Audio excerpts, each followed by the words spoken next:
What's up, Jason? Wow, beat me to it. That's some good speed on you, Jason. I'm impressed. All right.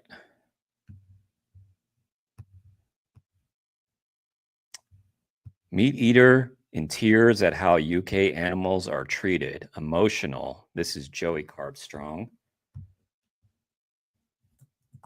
Joey Carbstrong.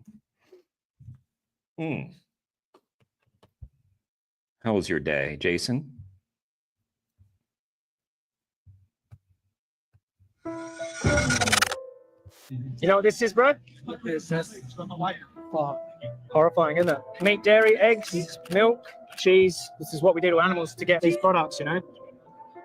Gas chambers, knives, fear, blood, pain, and torture. It's horrible, isn't it? I can't see it.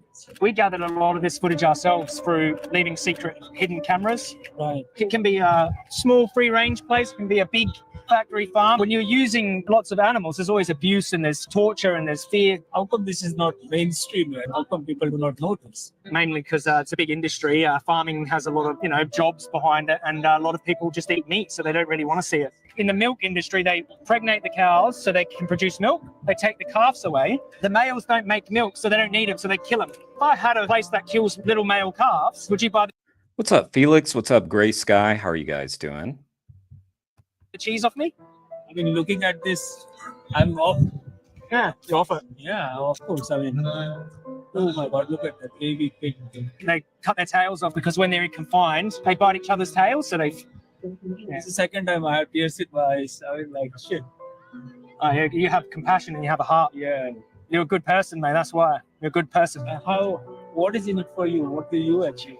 This is charity. This is like, what do I achieve? We want to stop this from happening to animals. I don't want money from anyone. We just want people to, we're leaving a message. Want people to be affected so that when you leave. Great music in the background for this one. Here, we're happening to animals. I don't want money from anyone. We just want people to, we're leaving a message. Want people to be affected so that they. Like, it's a subtle master stroke to have that music build up when he's wiping the tear. Well done. A lot of times when I'm making my clips, I'll get these happy coincidences like that, where it's like the music builds up at the perfect moment, and then somebody will be like, you need to edit this part, and I'm like, no, that's gonna mess up my whole flow, my whole musical build-up. Sorry, no edits. When you leave here, you don't pay for these animals to be in these places, and don't fall for the lies and the trickery and the. What's up, Bretta and Brian? What's up? Doggo. Wow, everybody's coming in quick. Appreciate it, guys. And they deceive the consumer by saying, I have to go. Sorry, I feel like I'm like a girl now. I'm sorry. Listen, man, you have a heart. That's all. Beautiful. Like, sometimes you don't realize you're so used to meat and you don't see the impact of it and things like what you guys are doing. The milk, are you from India? Is your family from India? The milk in India, like they said, the cows are sacred. The dairy industry in India is no different to the dairy industry. They have to do these things, and they don't tell the public in India. And then they take the cows somewhere else and kill them. So they're lying to everyone. No, I know. Yeah. But when you see like this, if I say every day like this, everyone will turn vegetarian. No, honestly, I've been. I filmed this here. Are you serious? I left the secret camera on the free range. This is a free range farm. And a humane, RSPCA? They assured this farm with their logo, say this is a humane farm. And the people buy the bacon, it has RSPCA, and this was the farm. I know. This one is so cruel. They're scared. They don't want to die. And then, what's up, Kane? Man, I'm glad that you guys are making my title come to life. I titled this bunch of vegans up in here, and I was thinking as I typed it, I was like, that's wishful thinking. I hope that people come through, but you guys did, so I appreciate it. Yeah, this is a great video. no, right? When they are put in there, they don't. Joey's, I mean. can They know smell what's the going blood. to You know, happen. there's They can usually feel other it. cows hanging as well. It's just very odd that we could see now all these things, yet it's not in the mainstream. Earlier, when you could not farm, I could understand that the human evolution was very much on survival or something like this. exactly. But now, when you know you don't need it, this Yep. thing should come mainstream. We have to rely on people like you sharing with people. Yeah, of course. A few of our things go into the media, like we'll do an investigation, or we'll go into the media. But as far as it being publicized all across the TV, we're a long way off from that. But if they did, there would be a large vegan population here. The businesses would Yeah. completely collapse, because if they publish this on TV, everyone would stop buying it. They'd be too sick. Because most people, like, unless people are a bit psycho, most people are pretty compassionate. I don't find many people that feel everything as deeply as you. There are a few of us like you, but most people generally aren't psychos. And if they see that, they probably couldn't keep eating it. That's why they hide it. I've seen like people making excuses like, they don't have emotions, they don't have heart. And I say, what gives you the right to decide if an animal doesn't have emotions? I mean, really. And when I see like this, it will very clearly say they don't want to go, they don't want to cross the line, right? The reason they say that is to tell themselves they don't have emotions or okay to feelings. do it. So then they feel like, hey, we're doing it. Yeah. They know deep down, but they just want to say that because otherwise they feel like they're an oppressor or an animal abuser. So they want to say, well, they don't feel it anyway. They're stupid, these beings. They're mindless machines. It's like when a racist says, oh, them people are below us. And then it's okay to oppress them. It's just like this mentality of supremacy. And it happens to animals the worst. Because you'll find people that are even oppressed will oppress animals. The animals throughout history are the bottom of the bottom. Yeah, and then it's so wrong because they can't speak for themselves. Yeah. They rely on us to speak for them. They can't say, "Oh, please stop hurting me." They can. It's all They behind. can't say it, right? They can't. Yeah. How come you have so much motivation? What is driving you? You look very into this. I am. Yeah. Well, I just try to just trying my best to stop it from happening to the animals, So we put ourselves in dangerous situations to get the footage to people, and we share it, and we hope that people make a change. We're up against a huge industry with a lot of money, and when we find people like yourself, I try to give you as much information as possible. No, your passion comes out, which is very important. Yeah. You're not just doing a job, you feel it. I hope that next time I see you, you're a new vegan. You seem like a good man. Definitely vegetarian for sure. But after seeing this, The dairy cows, the suffering, the mothers, they take the babies, they kill them. It's this torment. We are trying to get the truth to people like yourself, because really the only way we can make a true difference is if everyone stops giving them their money. And that's why we advocate for people to be vegan.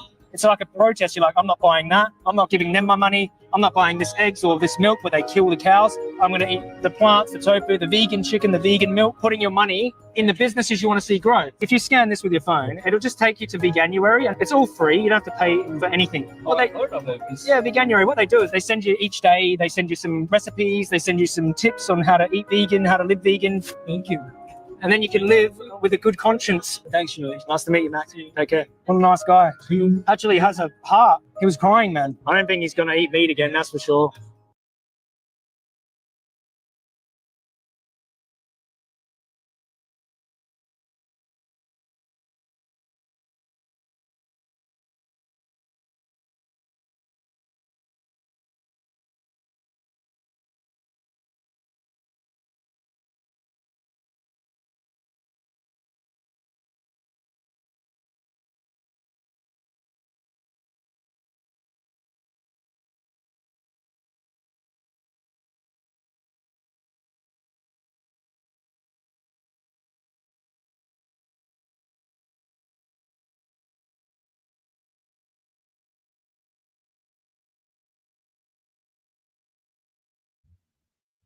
Okay, how about now? You hear me? So annoying. Well, what I was saying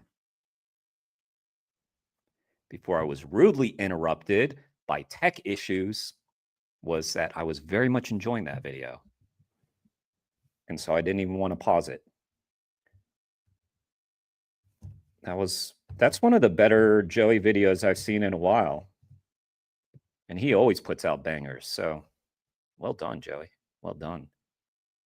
I love that guy he was talking to. There's the video. Y'all know the assignment. Yeah, exactly. What's up, Mary? What's up? Quit eating animals. What a good name. Haven't seen that name in here before.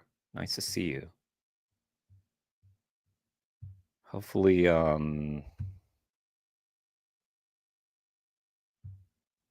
let's see. What was I going to say?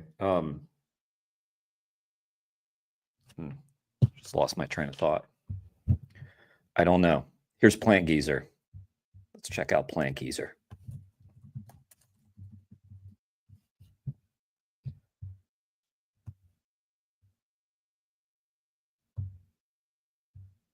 What's up, Dennis? You know, Dennis, I almost titled this stream Harnessed Brainworm Support Group. And then I thought of you, and I thought Dennis would feel unwelcome.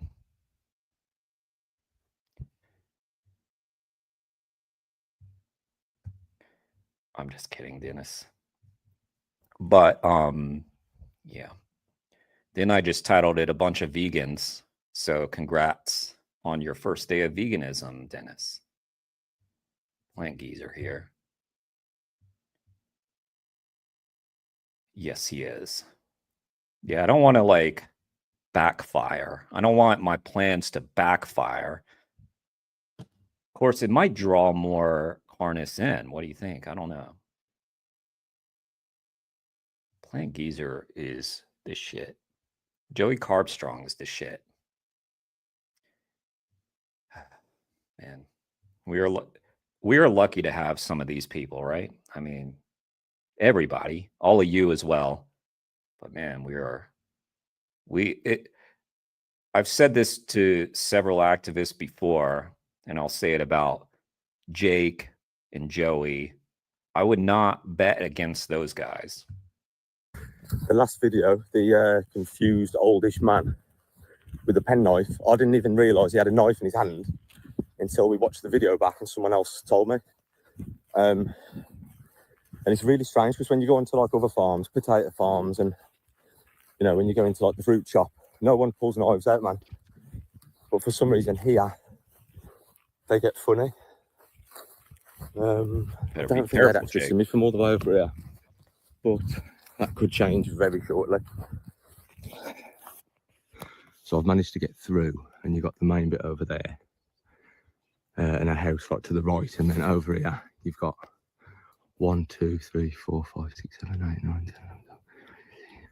You've got about 25 to 30 huts there. So yeah, I'm going to go over there now.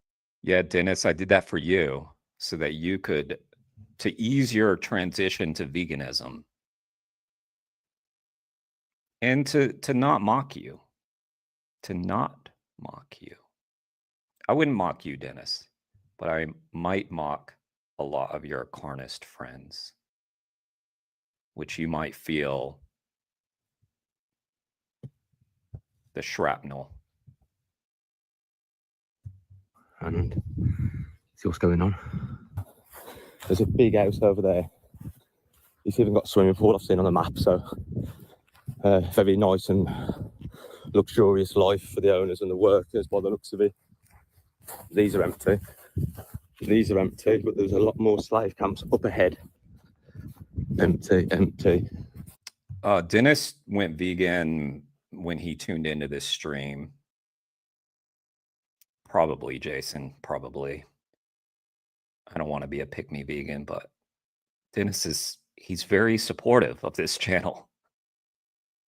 He is, and I do appreciate that. What's up, boss man? Everybody sit up straight. The boss is here. Sit up straight. I don't know who that is, boss man. Trent Linkarski. Don't know who that is.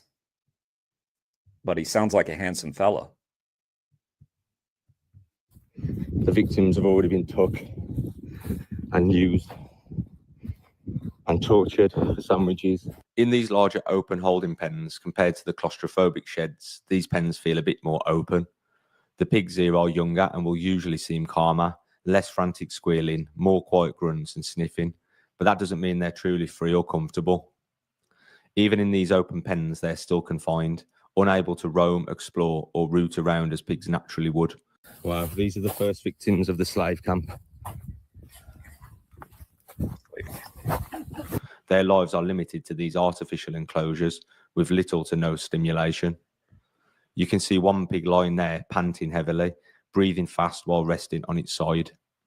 Pigs don't sweat like humans do. Panting is how they try to cool down. In intensive farms, heat stress is common because there's often poor ventilation and overcrowding. This can be incredibly dangerous and painful for the animals.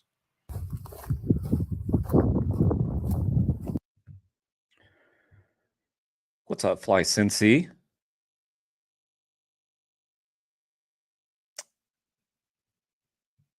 What a nice compliment Boss Man just gave me. Wow. Everybody, you know, try to be a little more like Boss Man. Okay? Try to be a little more like the boss. And sit up straight. Sit up straight.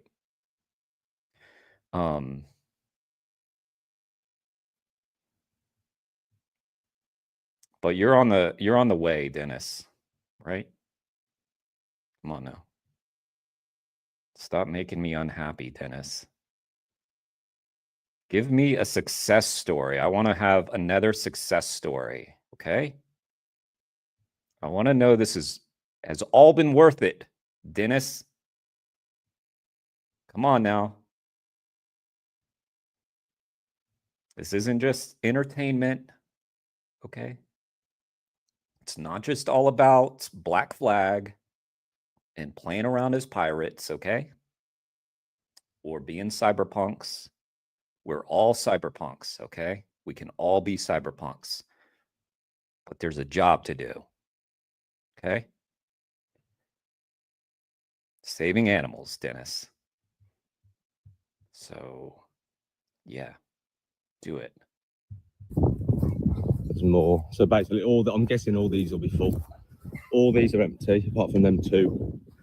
And then I'm guessing that these are the next. Why they're scared, man. So while the noises may seem less desperate here, the space a little bit bigger, the reality is that these young pigs still live under constant stress, trapped in a system that prioritises efficiency over their well-being.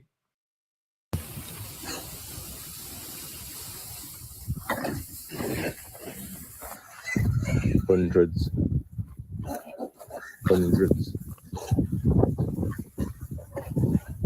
Hundreds in there.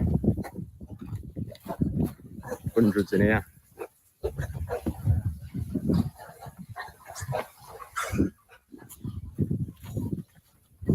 Hundreds in here.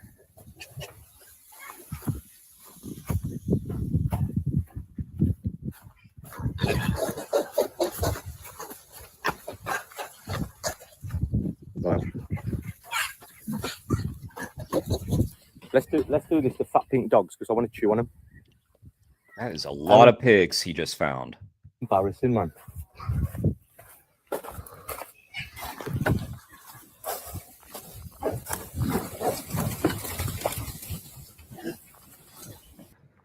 Now it's getting good.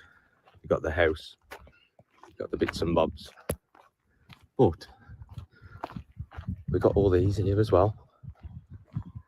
So I'm interested to see what is going on in here. No door.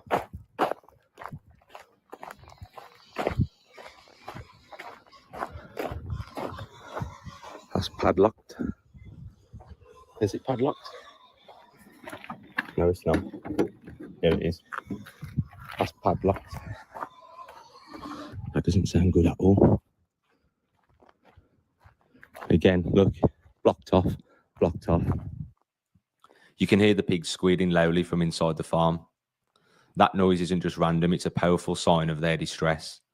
Pigs are naturally very vocal animals, but in this environment, those squeals often mean fear and stress. Being confined to these cramped and noisy sheds away from everything natural causes huge anxiety. When pigs are moved, handled, or even just surrounded by so many other animals in such a tight space, they panic and squeal out of fear. It's their way of saying, I'm scared and I don't want this. They also use Dystopian. There's this game, speaking of games, like I was for just a second. What's it called? Inside. It's the sequel to Limbo, if you guys like indie games. And Inside starts out in a farm like that, gets more and more industrial, shows the pigs. It's actually a pretty powerful game. Wordless narrative game.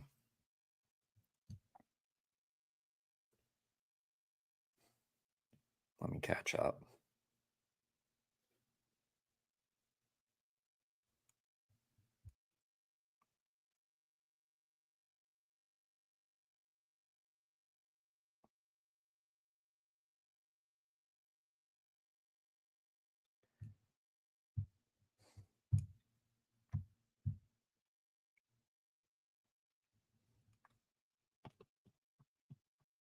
But Dennis, I always bring it up, don't I?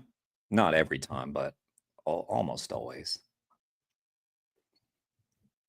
use squealing to communicate with each other.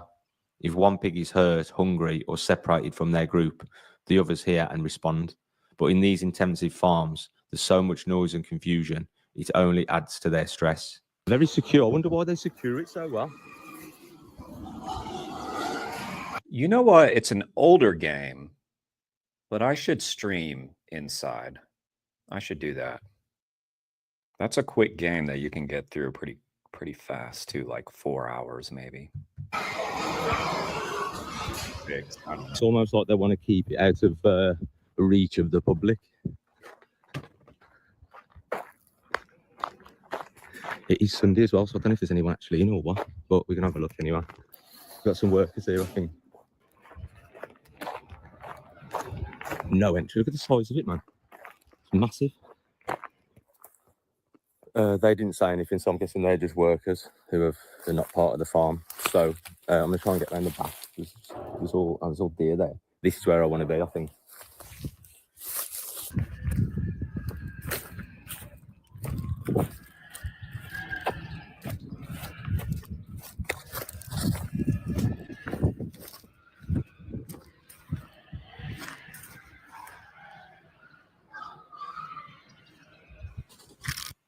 Sometimes those squeals come from pain, maybe because of rough handling, injuries, or even routine procedures like tail docking and teeth clipping done without any pain relief. All this means the squealing is not just noise, it's a distress signal. It's the sound of animals trapped in a system that ignores their needs and treats them as products instead of the sentient beings that they are.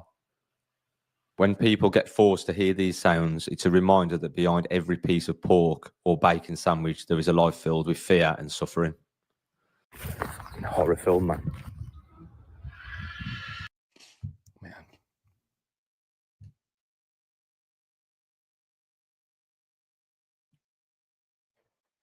Yeah. Jake is I like how Jake is just going. He's just like showing up to these places that a lot of people would be deterred from going to and think that they're too fortified to get in. And he's just walking right up, wriggling the door handles, filming the whole thing. It's badass. Yeah. Everybody unsub from my channel if Dennis doesn't go vegan. Let him see that there will be consequences. There will be pain inflicted upon me. Upon me, Dennis. If you don't go vegan, it's going to hurt me. You wouldn't want to hurt me, would you, Dennis? After everything we've been through? Think about it. Think about all we've been through, Dennis. I think I've seen you. What was the first time?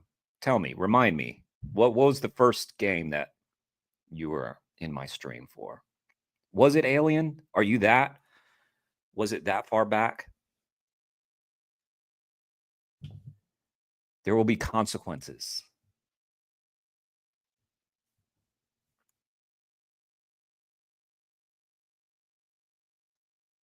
Yeah, I'm not doing that.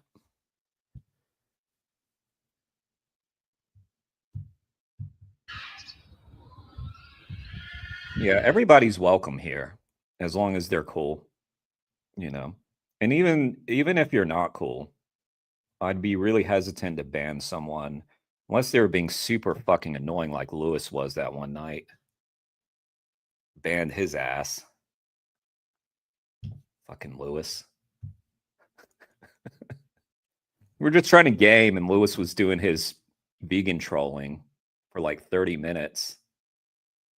I was like, and I didn't know it was him. I was like, let me put this guy out of his misery. We were playing a little kitty cat cartoon game.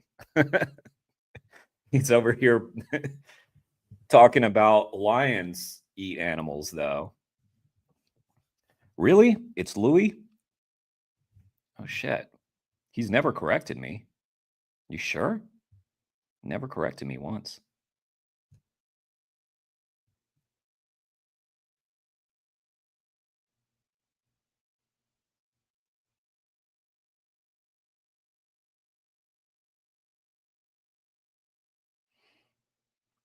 Yeah, Mary went vegan.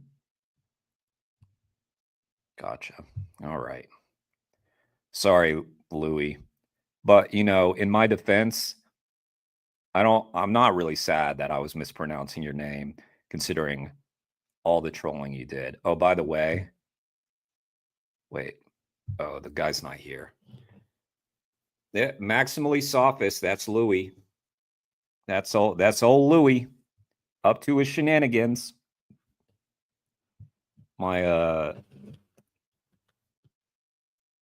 nice subscribers are feeling the need to respond to his shenanigans. Oh, Louis. He achieved a status that few have, getting banned from my channel. It takes a lot. It takes a lot of being annoying.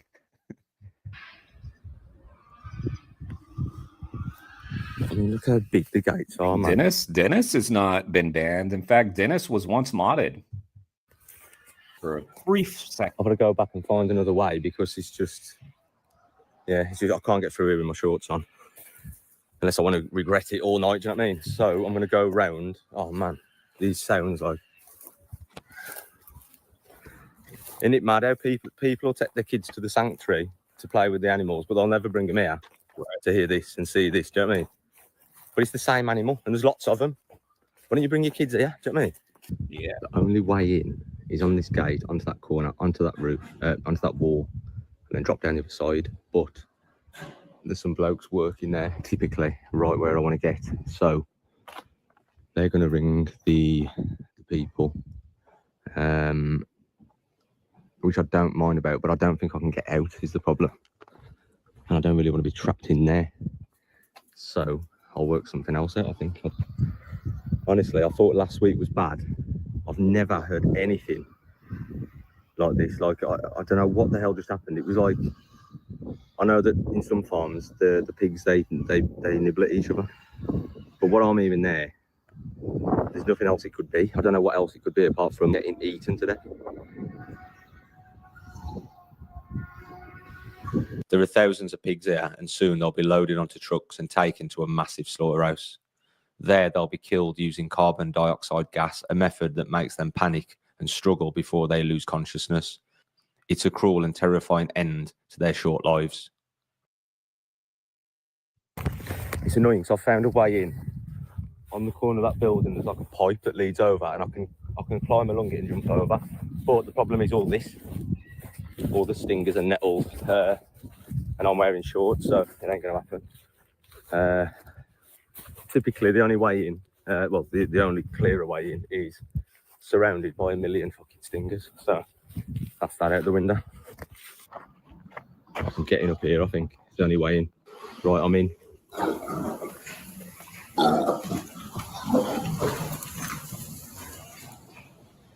Disgusting.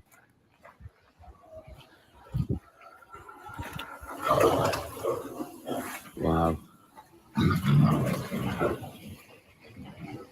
Oil. What the fuck is going on?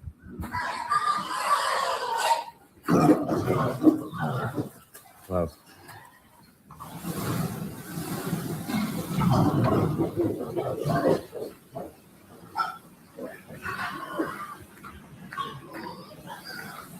Something's just happened, so I better move. There's just like some power come on somewhere. I don't know what it is. Just try to guess, like, Wow. how many pigs are at this fucking place? That's just one of these.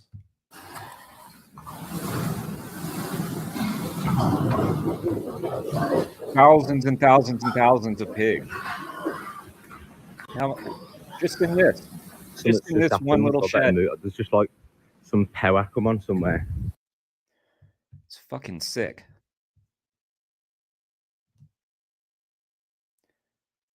Uh-oh, Louie's here. Louie? Behave yourself now. Louie, why didn't you correct me when I was getting your name wrong?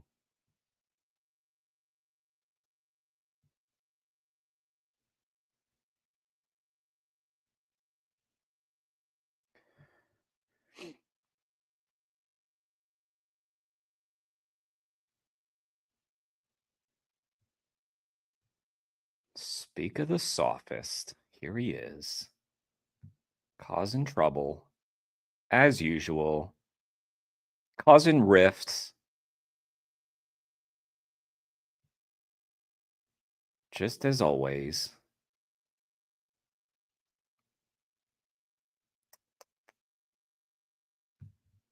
Breaking up nice vegan relationships, Louis. That's what you do. Yes, softest. I don't know what it is, but this place is absolutely filthy. Sorry, lads, man. The sheer size of it, man. I don't know what that sound is, but I'm gonna get out of here, man. I don't know what it is.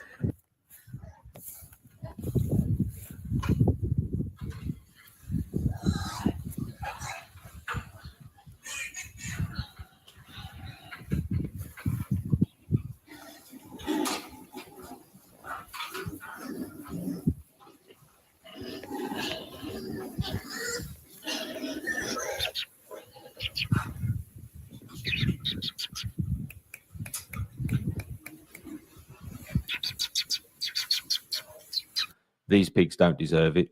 They don't deserve to be trapped, scared, or killed before they've even had a fraction of a natural life. Their lives are cut brutally short, all for cheap processed meat slapped on a bun. It's time we stopped ignoring the truth and start realising that the vast majority of people are quite the opposite of the monsters who they blindly pay to do their dirty work. Glitch happened. There's a car coming. Let me make sure the stream's still working. Glitch happened. Let's see if I can find that king.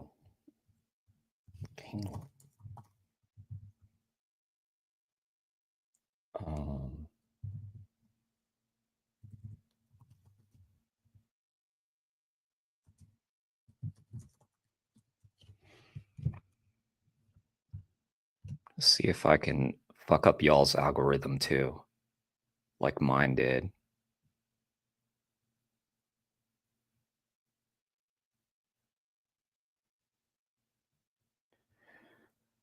Can't find the right channel.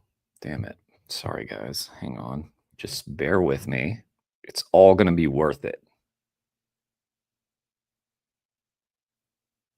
It's all going to be worth it. Okay?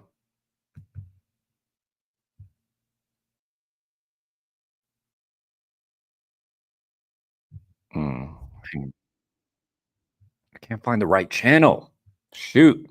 There's a guy who does the delivery. So funny.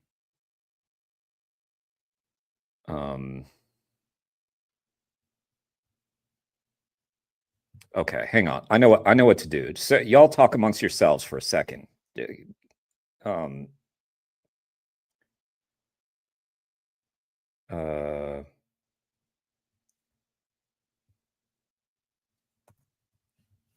Wait. Shoot.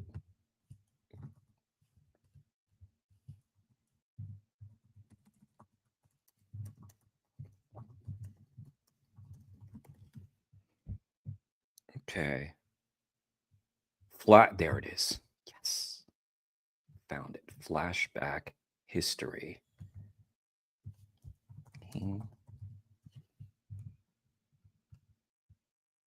Come on now.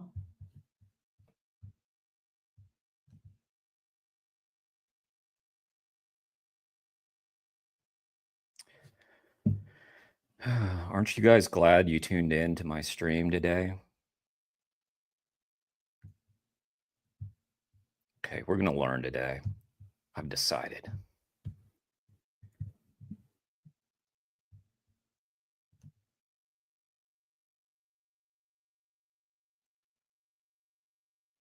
Really? Nice. How many likes we got? How many likes? The car coming over there. So I better disappear. Whew. Okay. Awesome video, Jake. As usual. I'm telling you, like, the more I see of Jake, the more I like Jake. There's that video. You know what to do. You know what to do. All right, before we get to King Louis, let's do a quick plug for Joanne Carey again, because she put out a video, and of all the channels I shared yesterday, the 5 that need to get up to 50, everybody's gotten up to 50, which is awesome. We're still sitting at 34 for Joanne Carey. So let me first just go ahead and let's play her video. I didn't watch it all the way through. Hey guys, morning. Happy Saturday. It's only Jo here. Okay, let me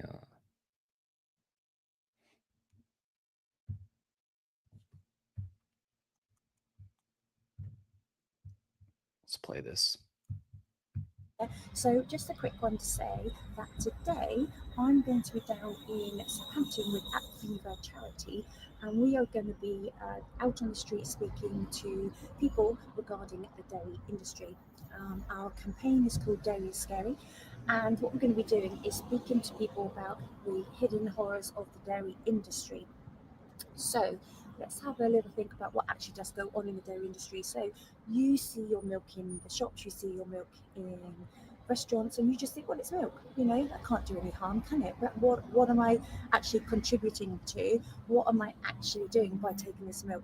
So a few facts of the dairy industry. So female cows are impregnated artificially with a rape rod and assimilated, and their babies, once they are born, are taken away from them, and they are basically sent to slaughter or veal, so the mother never gets to connect with the baby in any shape or form. This leaves the mother cow grieving and grieving and grieving. It's horrific. If you've ever heard a female cow grieve, it is absolutely horrific. Can you imagine if that was you? Can you imagine if that was your baby being taken away? And then the process starts all over again. Humans take her milk, they steal her milk that was supposed to be for the baby, and then once again she's raped, impregnated, and another baby will be grown inside her, and this baby will be again taken away. And this happens 7, 8, maybe even 9 times in her life, and eventually, when she's exhausted from grief, from being abused, she will be taken away and just slaughtered horrifically. So the life of a female cow is horrific. They are used as a commodity, they are abused, they don't give their consent, and the baby cows are absolutely taken away and slaughtered for veal or just shot there with a bolt gun to the head. So this is the most horrific industry that's hidden under lies, hidden under clever marketing. You see on the side of fans, happy cows, happy cheese. It's a load of, you know what, it is lies. So you can live without milk. You can thrive without it. I haven't touched any dairy for over 45 years and I'm still here. My bones are good. I'm doing perfectly well. There are so many other alternatives out there that are healthier for you. Damn, she said she hasn't touched dairy for over 45 years. I don't know how old she is, but I would have guessed under 45. The dairy industry violates females, violates animals. It is the most clueless. Farmers do not love their animals. They use them purely as commodities, purely as Dennis, man, listen, Dennis, you want to find yourself a good woman? Find you a vegan woman, right? Look, she, according to Kane, she's nearly 60. I literally could have put her in her 30s. Maybe a stretch, early 40s for sure. Come on, Dennis. Dennis. Stop it now. Yeah, it's a little quiet, Steven. What's up, Steven? Nice to see you. What's up, Weevo? Haven't seen your name before. Guys, please make sure you sub to my channel if you're new here. And also to Joanne. a product basically to make them thousands and thousands and thousands. And we as vegan activists are trying our best to campaign to get the word out there. This is literally her first video. So. Another mammal's milk. If we look at the nutritional elements of milk, there is none. I could sit here for the next hour telling you how bad milk is used. It's genetic. It contains xenoestrogens, it contains growth hormones, it's been linked to early onset puberty, it's been linked to all sorts of ovarian, breast, cervical cancers. The clinical trials are validated and are researched. So if you want to know any more information, just reach out.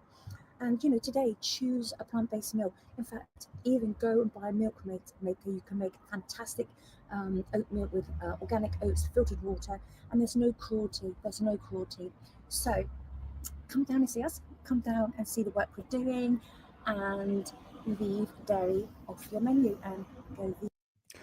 Yes, let's do it. Let's do it, Joanne.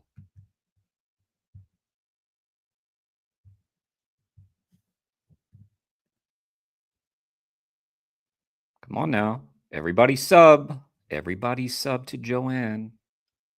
Got to get her to 50 subscribers quick so that she can take part in Project Livestream. We need 16 more subscriptions. This worked yesterday.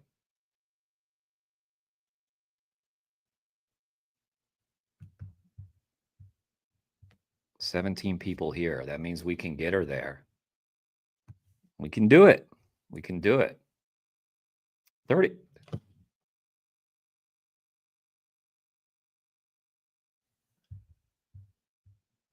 Such insolence. 34. Nobody's listening to me. Damn it. Yesterday was working well. I know you guys subbed to her yesterday. I know that's the problem. There it is one more time. And everybody sub to Alicia as well. Come on now. This is how we get these people able to stream. There's 2 more subs. That's good. That's good. It has to happen quickly because you need like 24 hours first before you can then do live streaming.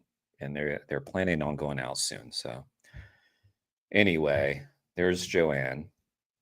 Good job, Joanne. At least we got her 2 more subs. All right. Let's watch this crazy shit right here. I don't know if I can share this or not, but this channel broke my algorithm because I clicked on this video and now I get all these videos about kings and torture and this guy, and I'm here for it. And yes, it's relevant, okay? Because this guy ate like a carnist. So Dennis, watch this video. This is your warning. This is what can happen to you if you don't go vegan.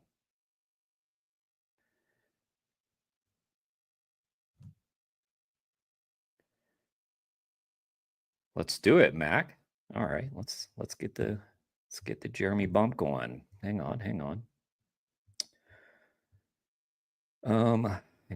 Let me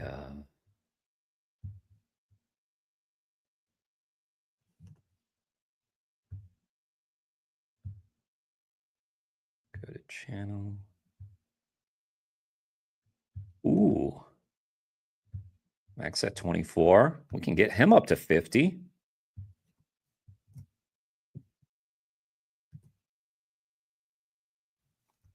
Let's get the Jeremy bump for Mac, aka Doggo. This is our friend Doggo. Y'all know that, right? Now you do. Okay, let's see. I want to see these numbers jump now.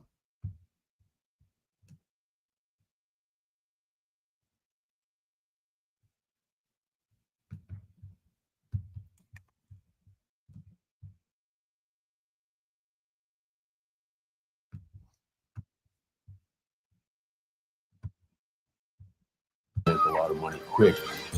You can sell a few good dogs and make a lot of money quick. Not all of James's dogs are ready to race, and right now, he wants to trim the fat. What the fuck? This industry is an abomination. I am a competitive person. I think it looks like you're being real hard on it. Exhausted or dehydrated dogs forced to run hundreds They of may miles. be living amongst other dogs. That's not a community, it's a prison. And there are other mushers who are elite mushers and who do great, but the dogs are not their teammates. They're more like fuel or ammunition to be expended in pursuit of the victory. To determine which dogs are not performing well and need to be sold, he's putting them through a dog biathlon.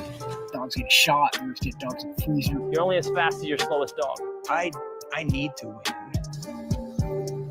That's his best racing dog. Let's see the winner. That's his name, but his real name is Larry.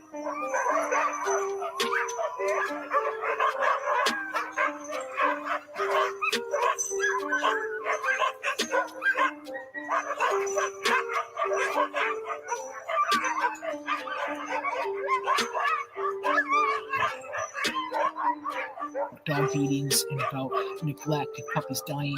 And the hard reality is there's just so many issues with this dog machine industry that aren't even shared. Dogs are terrible, even a horse.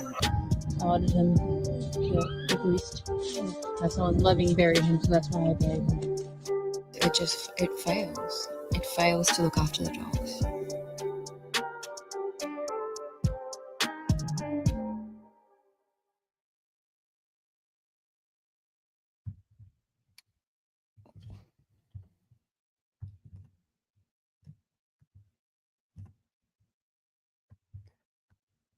Also, just want to point out a lot of that footage was from PETA.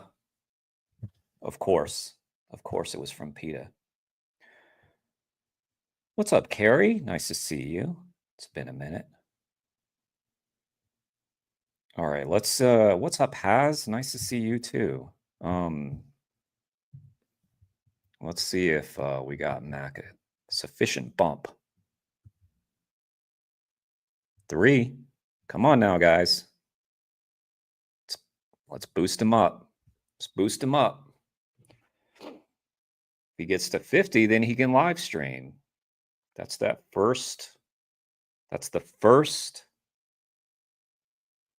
milestone you got to hit, I suppose. Well, I guess technically you hit 1 already with the first vid. 32. There we go. Yesterday we got Grace like 20 subscriptions. No kidding. So I know that we have the power to do more than 3 or 4 subs. We have the power.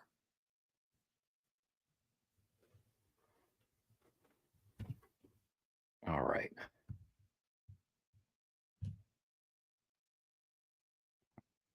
Yeah, a lot of people. It's a good stream.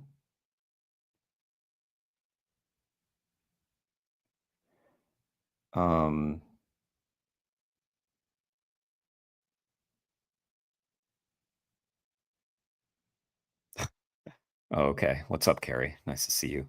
Yeah, Carrie doesn't come in when Dennis is here. But nice to see you, Carrie. It's been a while. Carrie used to be in my streams all the time. Okay. Yeah, it's pretty bad, Mac, these videos.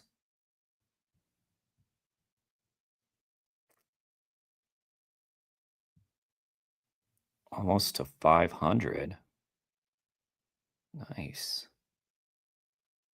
We were subbing Mac, Neil. Mac? Okay. Let's do it again. Let's do it again. Alicia, can you put your link? So we're all subbing to Alicia. We're subbing to Mac. Okay. This is valuable. I think this is the way to go. Get people their subs. And Joanne. So sub to Mac. Sub to Alicia. Sub to Joanne.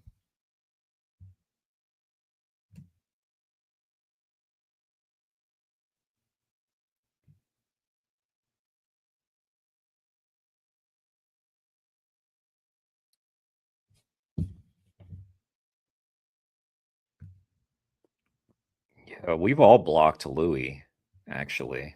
Yeah. I block Louis. All right, let's check Joanne's sub count. Still at 36. Damn it. My powers are waning, guys. My powers are waning. It's like Mary said, we've already done it. Mac's up to 36. Nice, nice, nice. Alicia, where's she up to? Alicia's up to 11. That's more than double what I had before. Nice. Yeah, everybody block Louis. I'm tired of Louis. Just block him. I'm just kidding. Don't block Louis. Don't do that.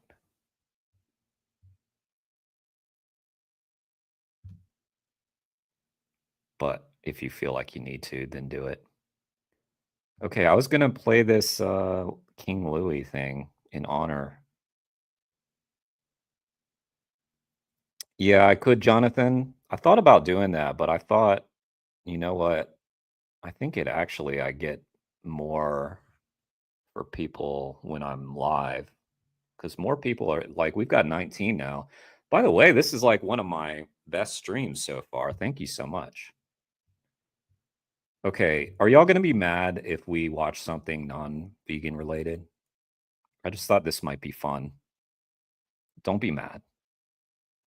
He did eat himself to death, okay? So it's technically, this is like showing Dennis where this can lead. This is what can happen. I just want y'all to see like how good this guy is at his delivery. It's so funny. It's so like anyway.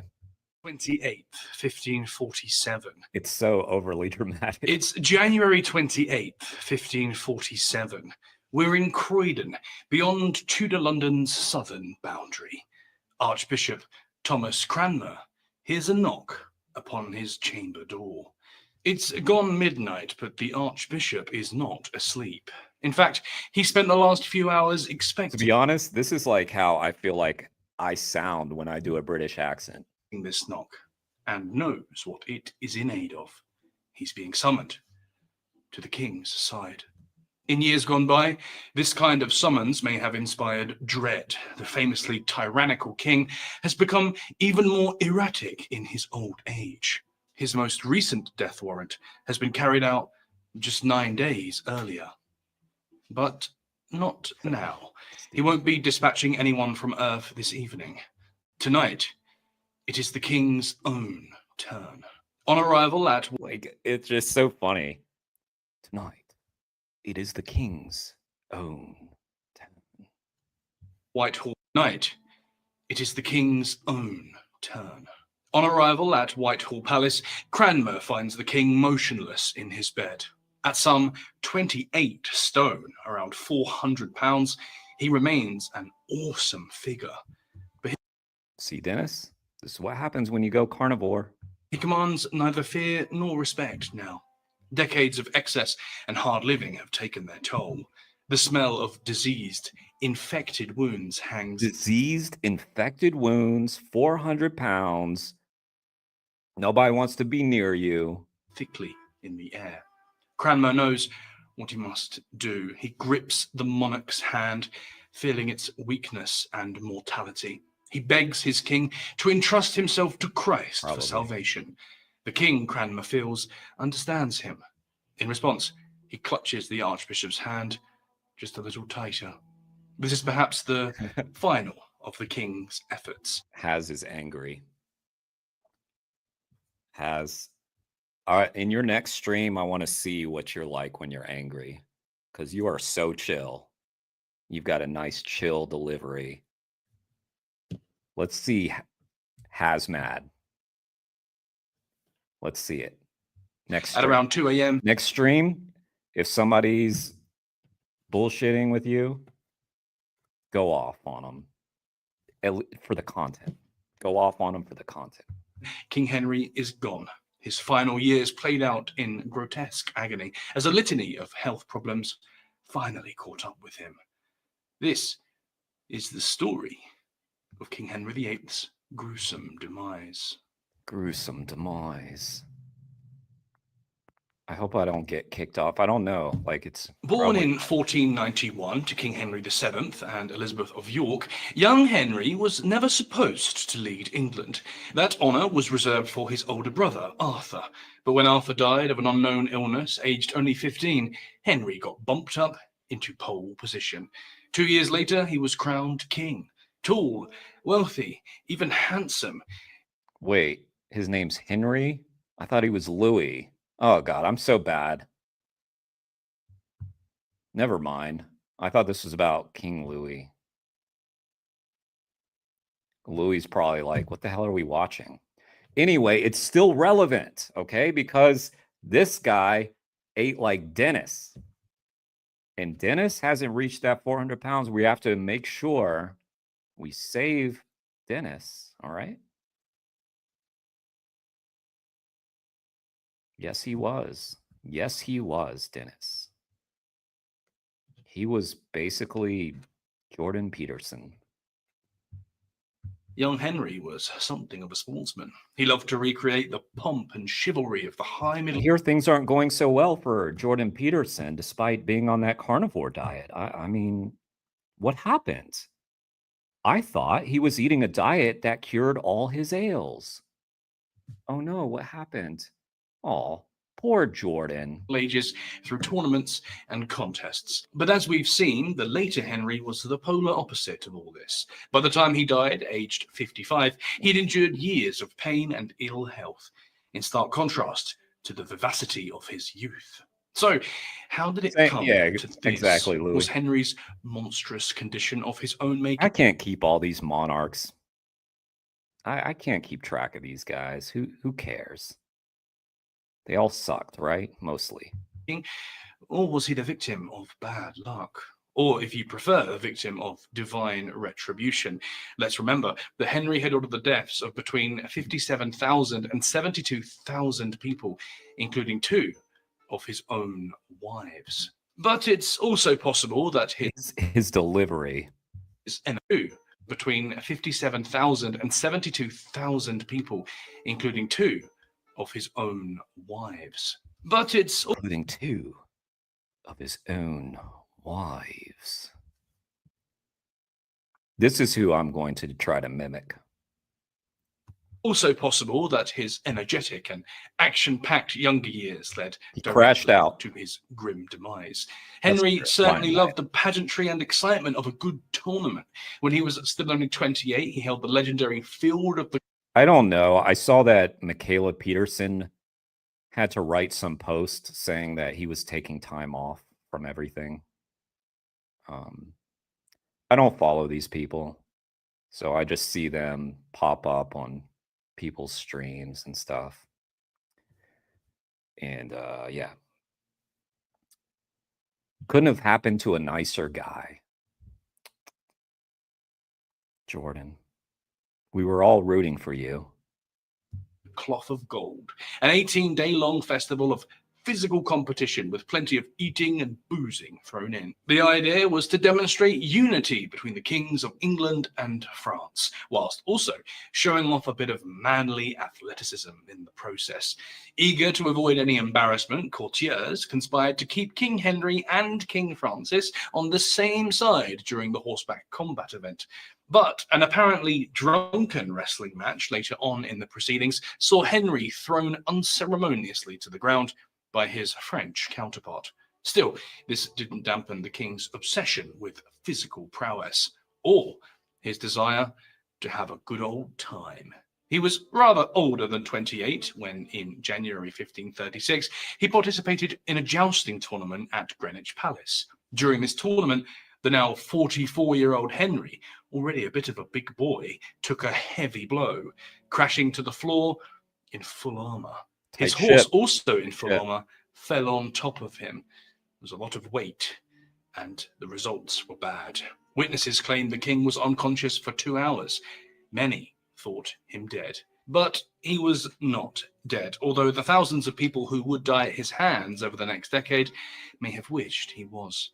But it wasn't all good news for the king. He may have survived this weighty fall, but he'd suffered wounds that would never fully heal. Since his mid-30s, Henry had been plagued by sores on his left leg, possibly due to his predilection for wearing garters and skin-tight leggings, although more likely from an earlier jousting accident. Look at this carnivore fuck right here. I have also Vegan Heretic pulled up. I don't know if I need another video.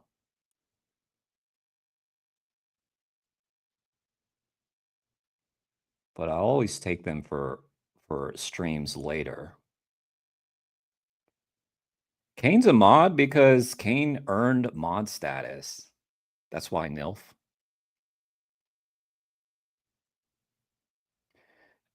They were meat pies, Dennis.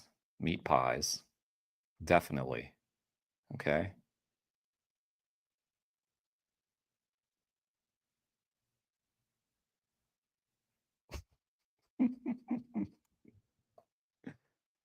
Have you noticed that non-vegans smell like bad gas station burritos when they sweat? They do around me. Maybe it's just the people.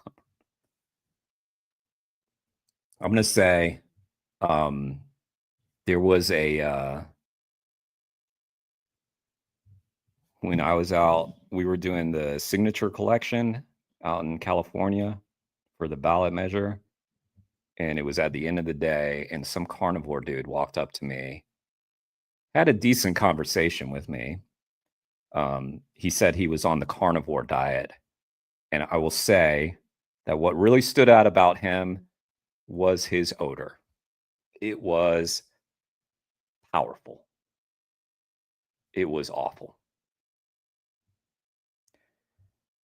Yeah, it was not so good.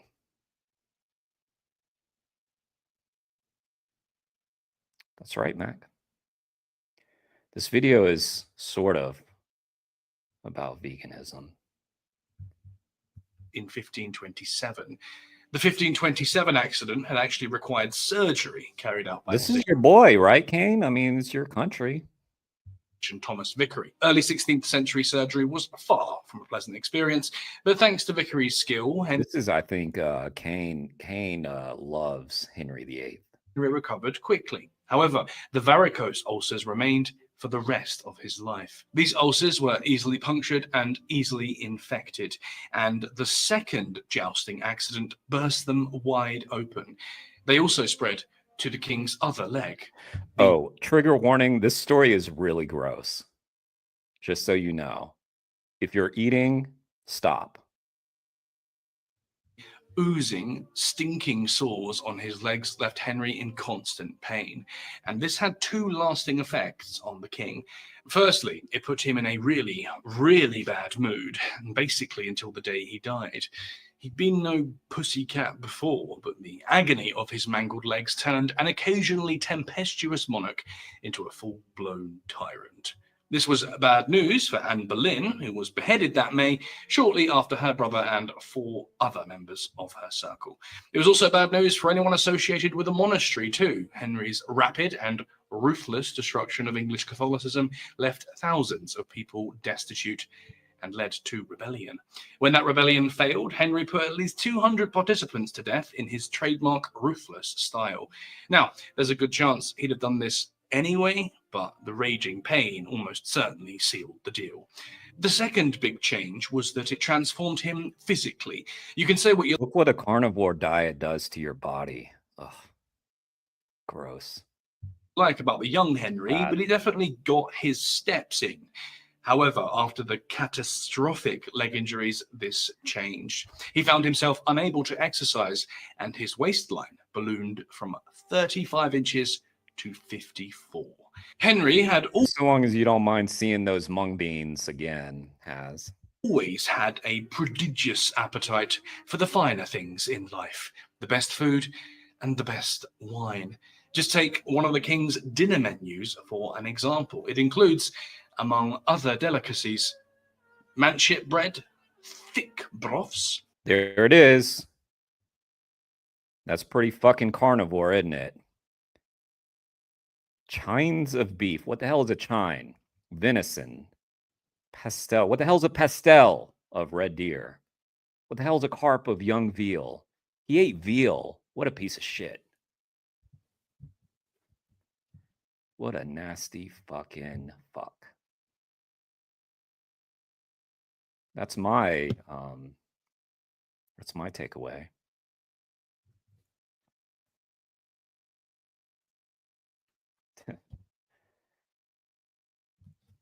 Fritter sounds vegan, like potato. Yeah, it might have been potato or something.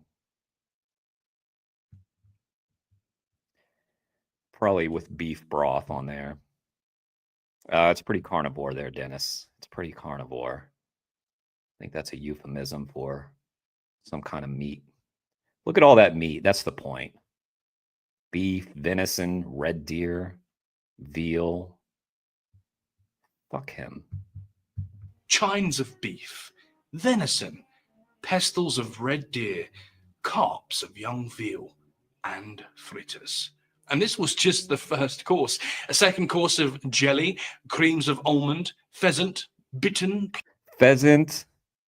I don't know what that is. I don't know what that is. Gulls. Venison in fine paste. Ugh. Ugh. Plovers, gulls, venison in fine paste. So that's what he ate. He should have stuck with the almond. You'd have been fine, Henry. Just eat some almonds. Munch on some almonds, you'd have been fine. You didn't have to add all this nasty shit. And other delights would follow. Of Henry's banquets, Oxford lecturer Thomas Starkey said in 1529, If Henry and his nobles do not have 20 varied meat dishes at dinner and supper, they consider them. Look at this. If Henry and his nobles do not have 20 varied meat dishes at dinner and supper, they consider themselves slighted. 20 varied meat dishes. 20. Yeah. That's a lot. Is that what you eat? Is that how you eat, Dennis? Man. Dennis, I'm telling you. I'm telling you, Dennis. Bitterns are little stork-like birds and plovers. Yeah, I've seen plovers. Like, how would you even look at a plover and think, oh, I'll get some meat off of that tiny little bird? Sick. Sick. Themselves slighted. The menu could provide each courtier with up to 5,000 calories per day. It's easy to see why the now largely immobile king experienced such rapid weight gain in his later years. This led to two of the most famous innovations from King Henry's court. The wooden paladins used to carry him from place to place in his own palace. Remember that movie Wall-E? Remember they went up to space and the humans were getting they were so fat they couldn't move around. That's where we're headed. We're going to have to develop more of these things. And the system of winches and pulleys required to lift him. He was also drinking a great deal. These days, Henry would probably be diagnosed with depression and alcoholism and may have been able to get the help that he needed if it were the modern day. But such diagnoses didn't exist in the 1540s, and no one would have dared suggest the king should change his habits anyway. This drinking not only made his mood far worse, but also increased the pain in his lower limbs. His diet of fatty red meat and large amounts of Gascon wine gave him crippling gout, a form of arthritis that results in extreme pain in the feet and toes. By the last years of his life, Henry's festering lower limbs became one of his most defining features. It was said that the stench they produced could be detected 3 rooms away, and the courtiers would typically smell the king's approach long before they heard or saw him. Of course, the king's legs weren't simply left to rot away. He had the best doctors in the country on this side. It's just a pity that this was the 16th century, and these best doctors in the country would probably be struck off these days. When Henry's ulcers opened, which was quite often, his physicians lanced and cauterized them with burning hot irons, which must have been blindingly painful for the ailing king. They also applied less agonizing treatments. A recipe for pusset ointment for skin sores is believed to have been formulated by the king himself. And to be honest, it starts off quite promisingly. Take chamomile flowers, melilote plants, flowers, rose leaves, honeysuckle leaves in the same amount equally. Boil these in water of rose and honeysuckle flowers as much as shall suffice. Off to a good start. Plants are healing, right? Plants are healing. Yeah, I would say so, Stephen.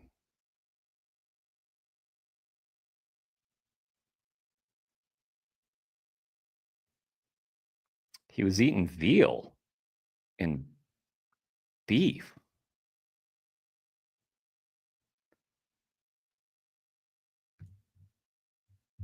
Eat rose, not bros.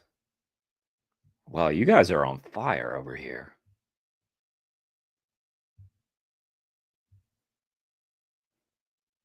Wait. You guys, I was going to do that comment, but you guys were too fast. Beef, Dennis. Should we go back? Let's go back for Dennis.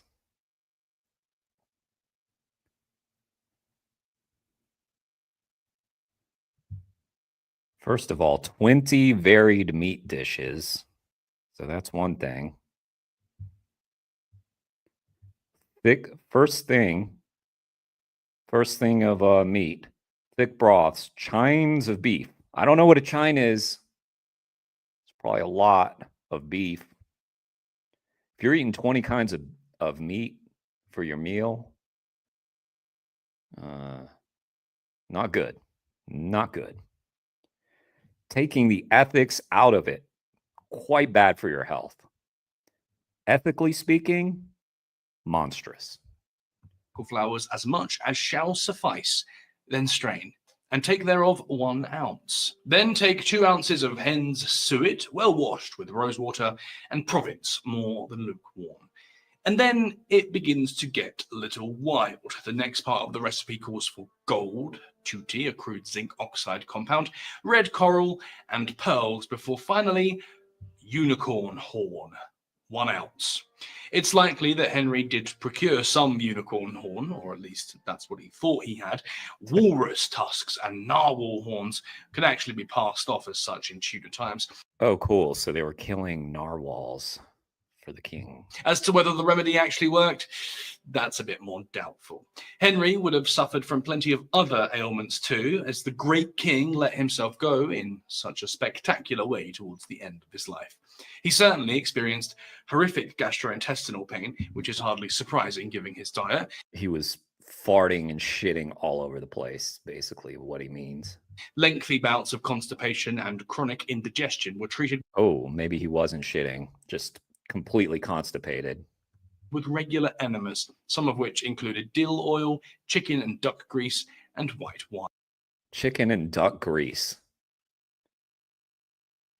So he ate himself into constipation.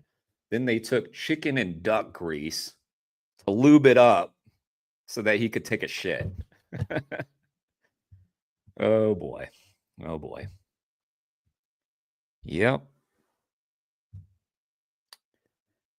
That's what we're working with, guys. That's what we're working with. What's up, Jake? Nice to see you.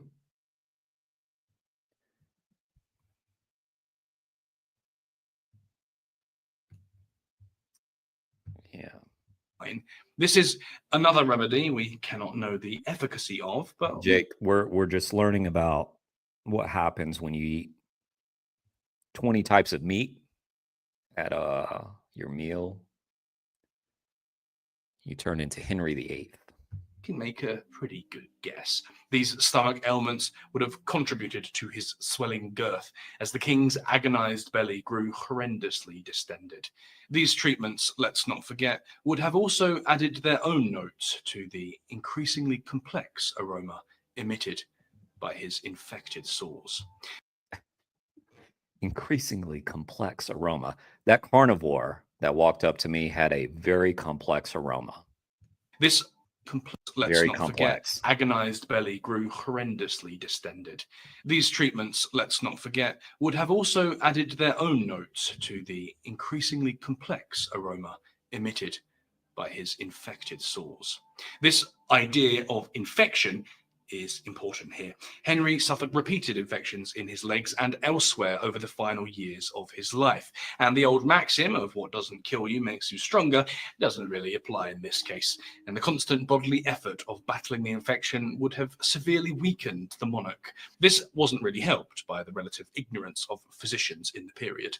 Since the devastation of the Black Death in the 1340s, there was some vague knowledge of transmission and contagion. The cordon sanitaire set up around Europe to prevent the further spread of plague was evidence of this, but such knowledge was comparatively limited. Doctors in the 16th century were far more concerned with things like the 4 humours than with anything keeping clean. It was these humours they believed to be the root of Henry's suffering. In a letter back to his court, the French ambassador said, for 10 to 12 days, the humours, which had no outlet, were like to have stifled him, so that he was some time without speaking, black in the face, and in great danger. To rid Henry of these humours, his doctors created fistulae, where they basically pierced holes into his rotting abscesses, through which pus and all manner of other foul liquids could flow. Instead of curing him, of course, these rotten fistulae caused sepsis and periods of fever. Henry, who was actually a big advocate for the medical profession and had even founded the Royal College of Physicians in 1518, was in reality being slowly killed by his own doctors. So it was a mixture of sporting injury, a spectacularly lavish lifestyle, and medical ignorance that brought about Henry's grim and rather disgusting end. We don't know for sure, though. There may have been other factors involved. Some have put forward the idea that Henry was suffering from Mcleod syndrome, a very rare blood disorder.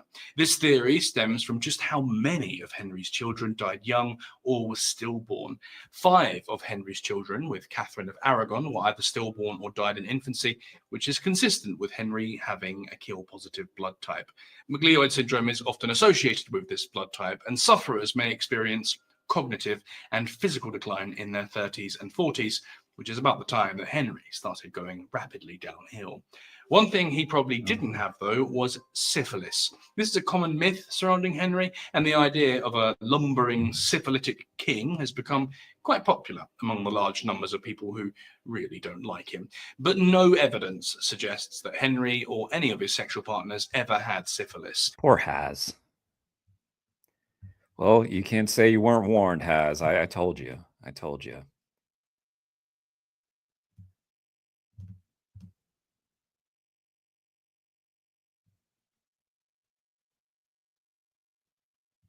Oh God, stop talking about Mary.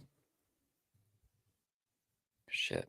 I mean, Mary's awesome, right, guys? She's cool, right? Right, guys?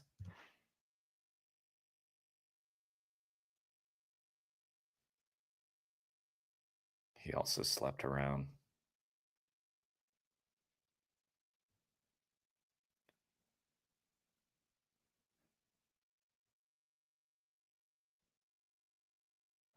Factory farming has made gout way more common. I believe that. What's up, Jeffrey?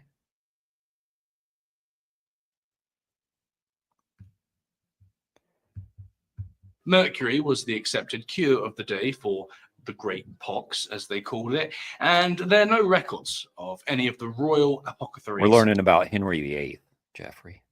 Dispensing mercury, whether directly to the king or to any of his wives.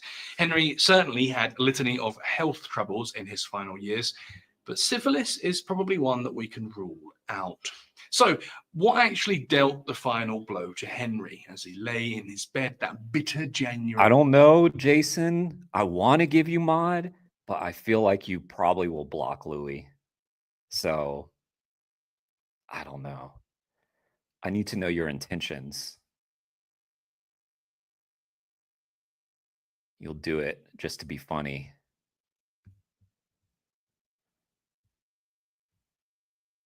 And I don't want to be empowering.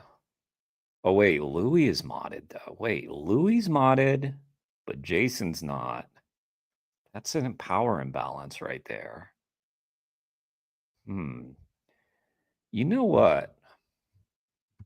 Louis should not be modded. Uh-oh, everybody wants mod powers now? Louis over here spends his time trolling me. Nah, I can't be modding everybody. In fact, I've got too many mods as it is. Too many. I'm gonna have to start dropping that down. Every night, surrounded by his trusted men. Well, sorry, Jason. Just don't want to feed the internal dispute. Few of them were left by then anyway. Academic Alec Samuels hedged his bets, citing inflammation and infection of various organs, as well as infection in the bones, topped off with kidney failure. Author Robert Hutchinson and Alison Weir take a simpler view. Hutchinson believes his kidneys gave out, and for Weir... All right, Jason, why do you want it? Why do you want the power? It was a pulmonary embolism that finished the monarch off. In short, we just don't know. But more than 300 years after Henry finally died, An architect and artist named Alfred Nutt visited the royal tomb at Windsor Castle in 1888.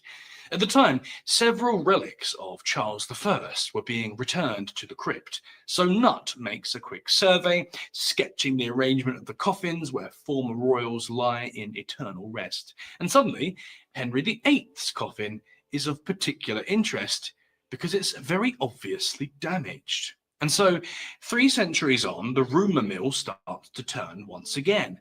Even in death, the king's putrid health and colossal weight are the source of embarrassing speculation. Dennis, do you want this to be your future? Even your coffin in the future could be damaged? Oh, Dennis, you're taking the wrong lessons. Oh, God.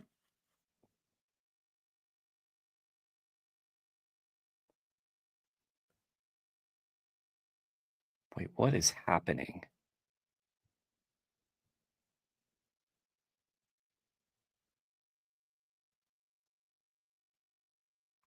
I'm just going to continue the video. Nutt himself offers his own. If y'all have problems, you just work them out.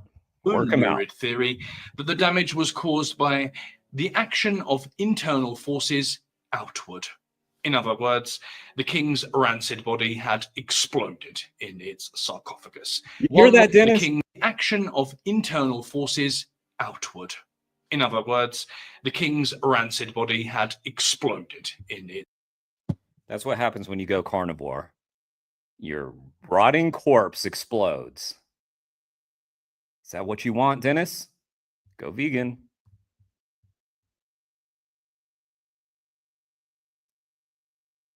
I'm stating facts, Dennis. This is a very scientific stream that we're watching right now. Okay? It's very scientific. All right? And I'm just trying to help you to avoid this fate. I don't want you exploding like those dairy cows, dairy dogs. I want you exploding. Sarcophagus. One last outburst from the famously temperamental ruler. Amazingly, this might actually be true. There are unconfirmed stories of the king's corpse exploding while the coffin rested overnight at Sion House in Middlesex on its way to Windsor. In a stomach-churning twist, it's said that some of the king's liquefied remains leaked from the coffin, attracting stray dogs eager to lick. Hey, Has, let me replay it for you. In a stomach-churning twist, it's said that some of the king's liquefied remains leaked from the coffin, attracting stray dogs eager to lick up the mess. It is, of course, possible that this never happened, though the king had plenty of enemies, many of whom were just waiting for the chance to write humiliating accounts of him, and now that he was dead, he wasn't likely to punish anyone by lopping off their heads. Other contemporaries say the massive coffin was simply dropped on the way to its final resting place. Some theorize that the rough handling of Charles I's coffin by the victorious parliamentarians in 1649 was actually what led to Henry's coffin being damaged. Like with many other details of Henry's life and his death, we simply can't be sure. But by piecing together what we can... Yeah, he was on a carnivore diet, Dennis, kind of like how all the carnivores also eat plants. Also, they're all charlatans, Dennis. They're all lying to you, Dennis. Don't you get it yet? Look at Jordan Peterson. Now he has to fucking retire because the fucking snake oil didn't work. Come on, Dennis. Use it. Use it. Yeah, isn't this a good video too? Like I'm going to link you guys to it, but I'm going to warn you, if you click on this link, your algorithm is going to show nothing but this guy for weeks. Sure of, I think it's pretty safe to say that his final years were rather unpleasant. After a reign characterized by wrath and violence, there were probably plenty of people who would have been quite pleased by this.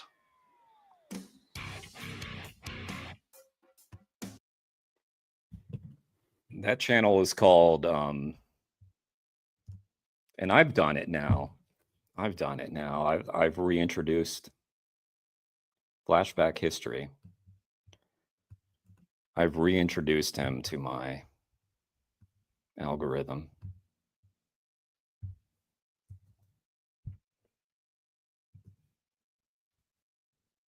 He did. Counterculture Vegan.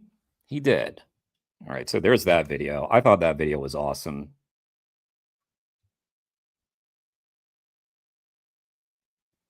Dennis, stop coping. Stop coping. That's what happens when you eat animals. You explode in your coffin. Yes. Don't explode. Go vegan. Trying to help you, Dennis. I care about you. We care about each other. That was for you. That was a fun video. All right. Let me just mention, we've got so many people modded. Sorry, Jason, I didn't mod you. I think I need to decrease the number of mods on the channel because I'm worried that y'all are starting to fight with each other and that y'all might block, like, don't ban each other. Okay. I don't even know what y'all are doing, but there's drama now between mods. Guys, I can't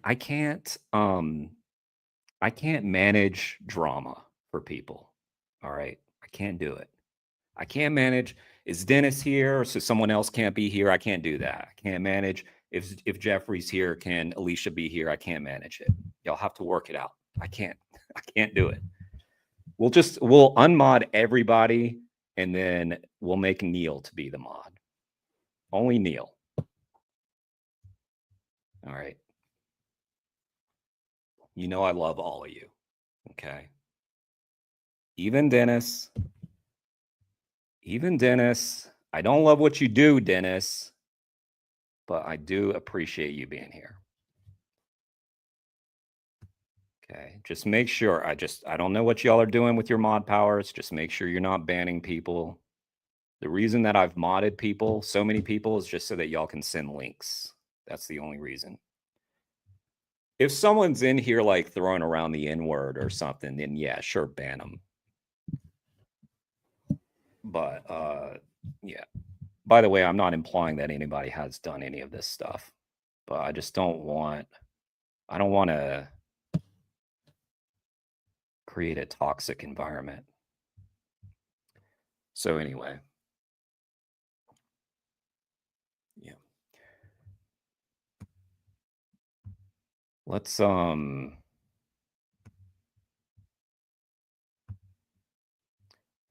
watch our good friend Vegan Heretic.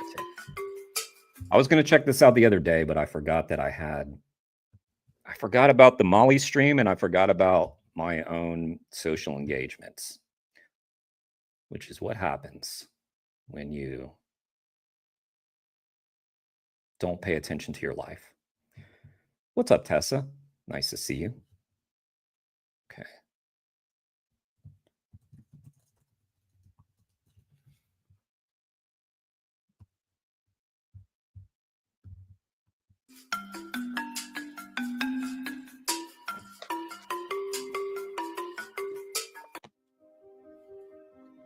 I am looking at some video footage of a rescue we did many, many years ago. This was back when we were filming stuff for at our reptile rescue shelter in Las Vegas. We were filming stuff for a YouTube channel. A lot of the stuff didn't get on, and I'm just digging up some of that old footage here and I'm posting it. This one was a rescue that was heartbreaking. It doesn't have a happy ending. Now, I never did videotape the gruesome ones, the ones that look like something out of a Freddy Krueger movie. And there were many. Over 25 years of animal rescue, I've seen some horrible, horrible things. I'm not going to show you that, but I'm going to show you one that was just because I want people who watch to understand why us animal rights activists are so passionate about what we do. Because when you work in rescue, you see absolute evil. You see neglect. You see abuse. You see things that you can't unsee. And when you know that exists, you want to stop it. But unfortunately, the law protects people who want to abuse animals, who want to pay people to stab animals in the throat, who want to eat products made from the abuse. Right, Has? Dude's got the hair.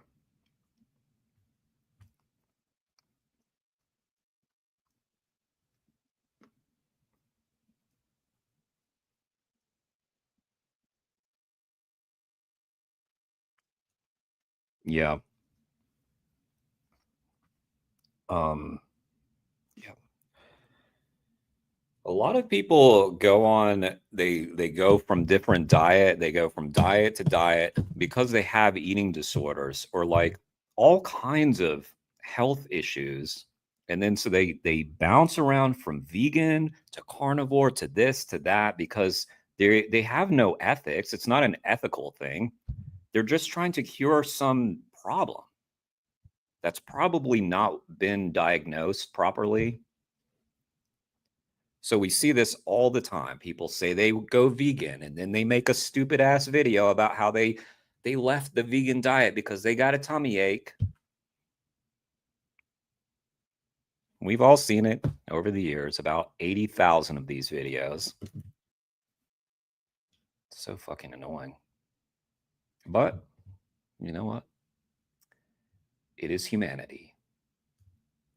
Torture of animals, but also who just want to have pets, even though they don't have to know how to care for them properly. You can go to the store, pet shop, and if you have money, you can buy an animal. And you can subject it to a slow, painful death, not because you want it to die, but just because of your ignorance on how to care for the animal. There's no law against it. You can do it over and over again. And what happens so many times is when the animal gets so sick and it's beyond help, it ends up at a rescue shelter. And then a guy like me has to do the ugly work and have it euthanized. This is going to be one of those stories. So. Does this tie right back into that PETA video we watched the other day too? I'm just going to post it because I want people to know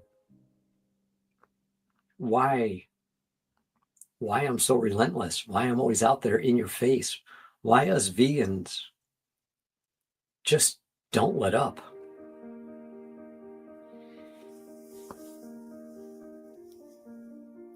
Okay. So this box with the holes in it, it says, please find a home for me. What we got here is a little desert tortoise. It was dropped off to us. Yeah, it was dropped off, and he is in really bad shape. I don't even know if you can. I mean, I don't even want to do it because I don't know it's going to cause pain. We have to move him to a holding cage, so we are going to pick him up very quickly. But his shell is so soft. I mean, it feels like it's the consistency of like a donut. I mean, I can press. If I was to press, it would.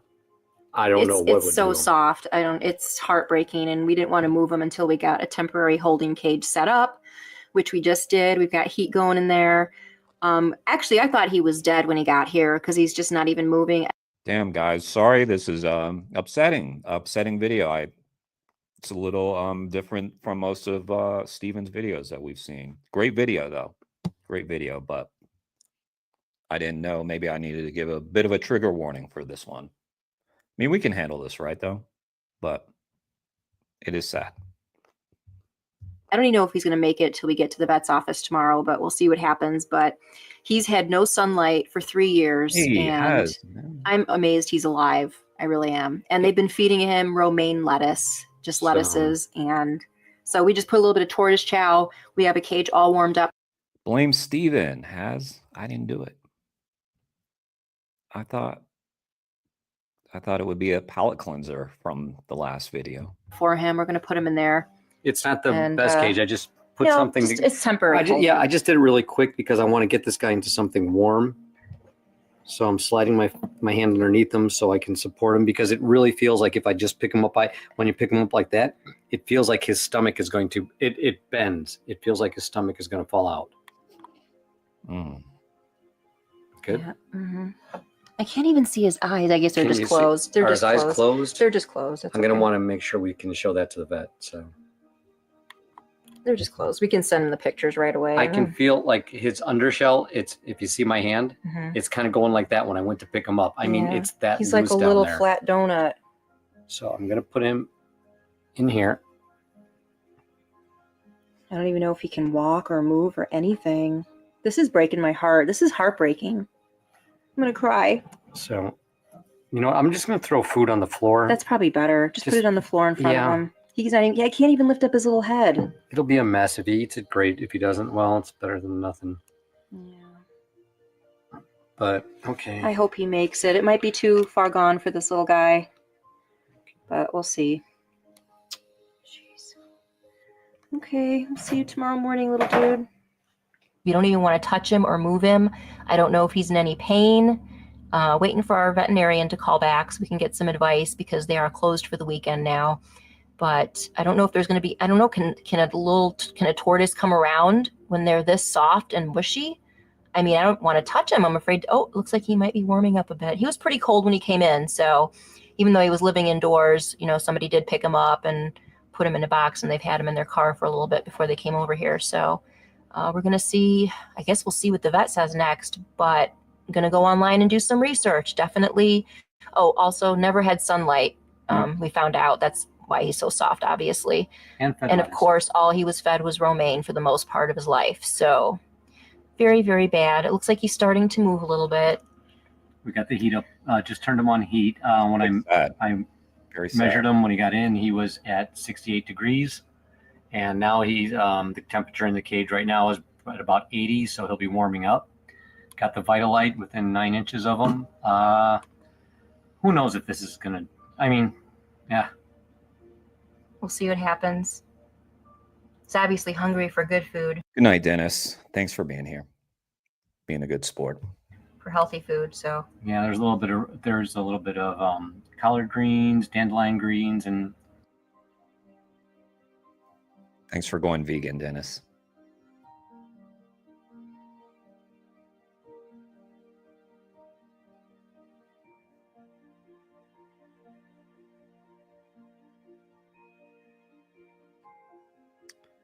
Well, damn, Steven, that was sad.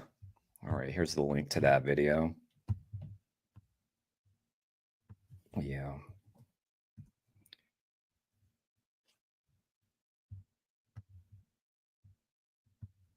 Let's stay with Steven for a bit.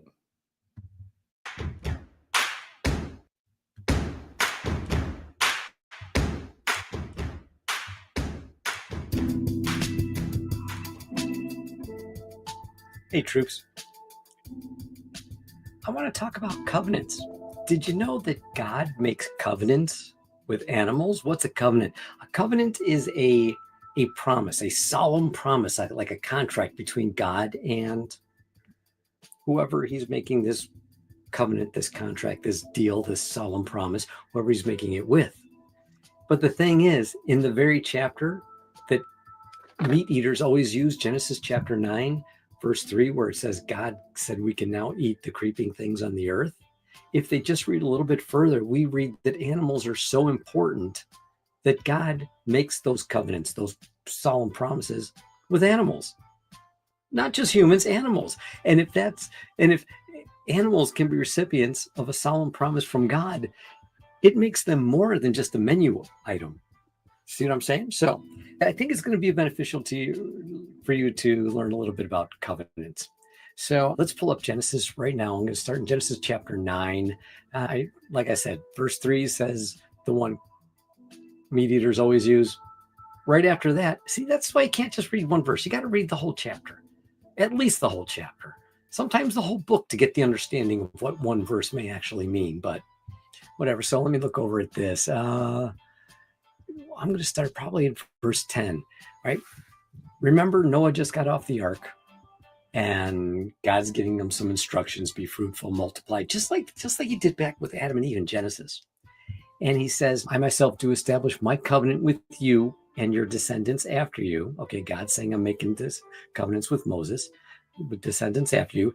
And this is verse 10, and with every living creature that is with you, with the birds, the cattle, every beast that is with you, and all that comes off the ark, and every beast of the earth, I establish my covenant. Well, that's a pretty big deal. Well, what is this covenant? God promises he'll never flood the earth again. Like he just flooded the earth. Now we're moving forward. We're continuing on the timeline. And God's saying, I'll never do that again because I can see your heart is deceitful. Why did he say that? Because as soon as Noah got off the ark, he did a sacrifice. And God's like, I can now see that you want to eat animals. You can eat the creeping things, but I know I can't get it out of you yet. He did go on later on to say, no animal sacrifices and all that. That's a whole other study. I don't want to get too much into that. I just want to give you enough there so you can understand. Frank, the vegan pastor, huh? This covenant stuff I'm talking about here. So God's saying, I'm going to establish this covenant with you that I'll never end the world again. I'll never flood you guys out or do any major catastrophe.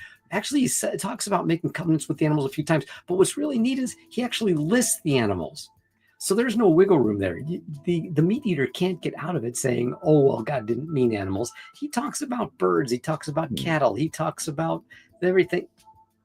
It's a covenant with animals. God makes deals with animals. I think that's just awesome for our vegan activism.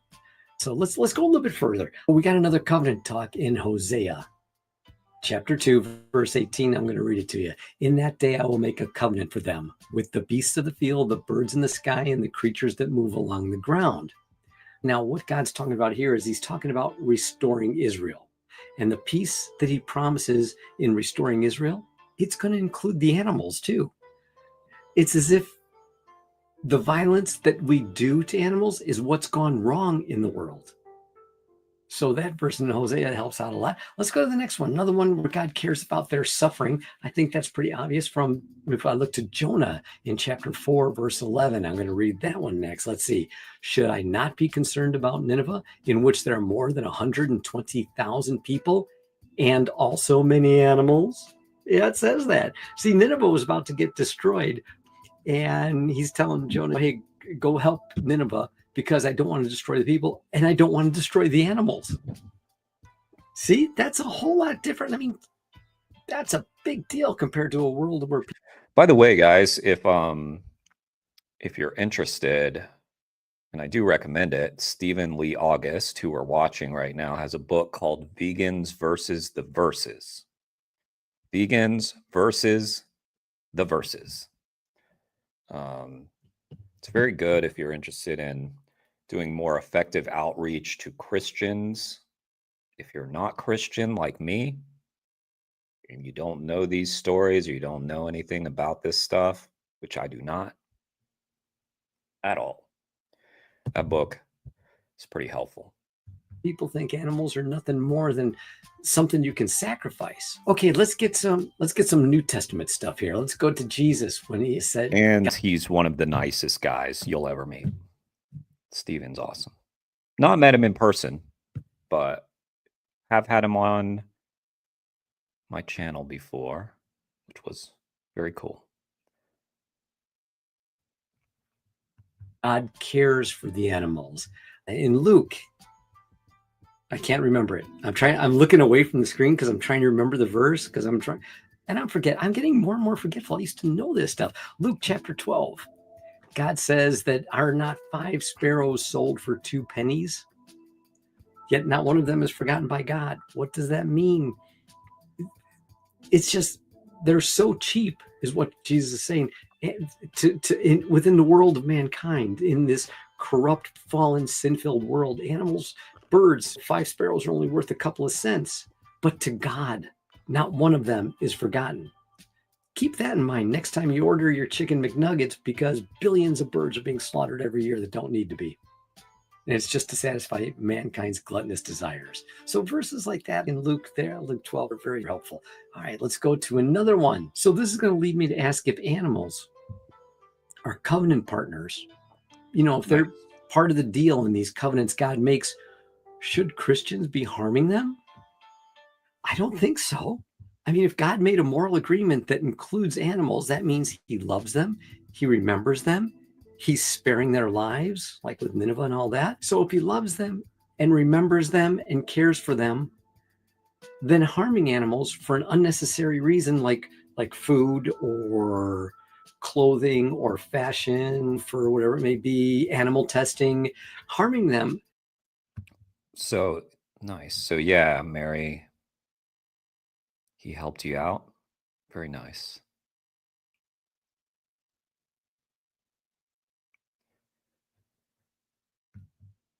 Yeah, he's the person to turn to if you have an issue like that, I would say.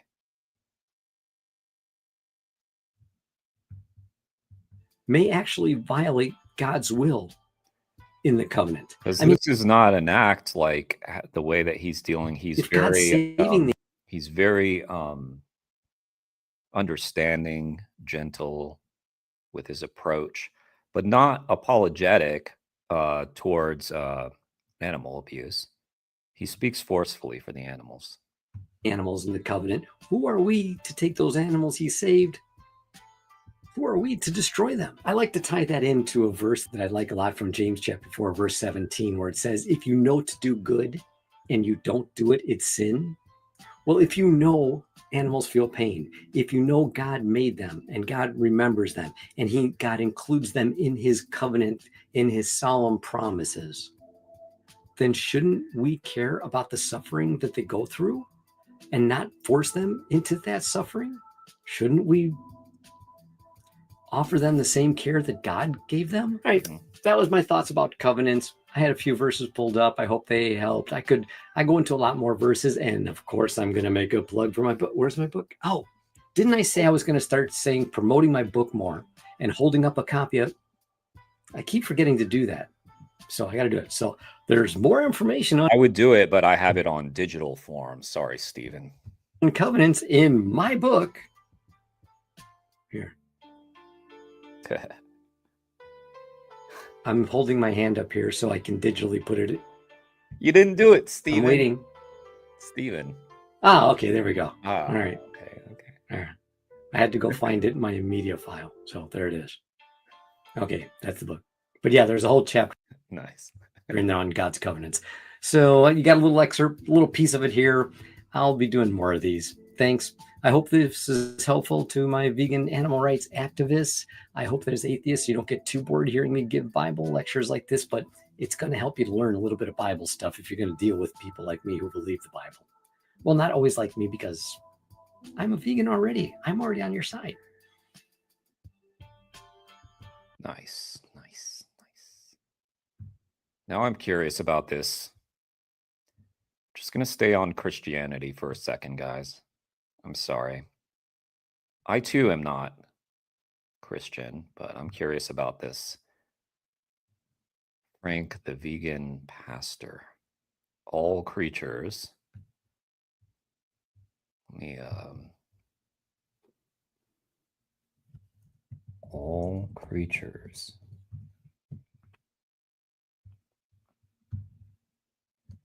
This has his recommendation. Stephen, well, there's two Stephens. We've got Stephen, who just talked right now. That's if I can be vegan. What's your excuse? And then there's Stephen Lee August, who we were just watching. Got a lot of double names. You know who's not here? Is the other Jeremy. Rude. Okay, let's check this out. Never heard this guy. Can't be held accountable. All right. Unvetted. Completely unvetted.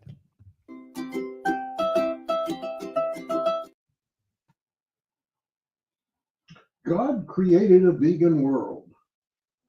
And that's nice, but it's true. Sorry, audio's not great. It's going to be hard to hear. But it got corrupted. There have been churches that have been started as vegans, and they get corrupted. And so we have to think about what's going on in the world around us. If we look at the two creation stories from Genesis 1 and Genesis 2, you'll see that we were to be the companions of animals. God created them to be our companions. We weren't to eat each other or the animals, and they weren't supposed to eat each other. And this got all corrupted. And if we think about the greatest commandment, you shall love the Lord your God with all your heart and all your soul and all your strength or might. And when you look at the meaning of that, it includes everything. There's nothing that's even close to God. And if we love that way, we have to live by his heavenly will, which is no death, no pain, no suffering. So there's nothing that's left. Wouldn't it be great if all these Sunday schools, church services all over the country, all over the world, were just preaching peace like this guy? Every Sunday, you had to go get your vegan lecture. That would ever cause What a world we would live in. somebody to think it's okay to eat another living being or to abuse another living being. There isn't.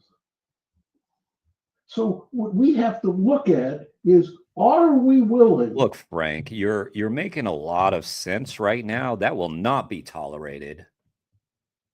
Absolutely not. You are hereby excommunicated from the church. Do you understand, Frank? To live in God's heavenly will, excommunicated, which he used to create everything.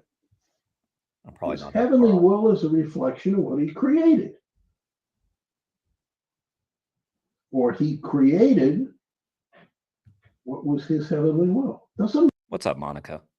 See, Monica's smart. She's like, I can listen. I cannot see that guy. I do not want to look at him. Just in case you're worried, Monica, I am quite tiny. I'm just off to the side. You can block me out. Don't worry. Matter. I'm just playing. I know. The same thing holds true, no matter which way you look at it. He created a vegan world, and he. Speaking of, guys, did you guys know? I don't know if you knew this. All those interviews that I do on my channel, they're also on Spotify, Amazon, Apple, whatever else podcast things there are. I spent a whole afternoon getting my podcasts on all the things. You got to get the RSS feed, put it into some website, and then it sends it to like Apple and Amazon, all these things. Took a whole afternoon of work, guys. So all that to say, if you have trouble, spending hours in front of your computer, listening to a single interview, maybe it's more consumable as a podcast. We'll have a vegan world in the new heaven and the new earth. And there'll be no desire. Like Mary, guys. Be more like Mary. Be more like Bossman and Mary.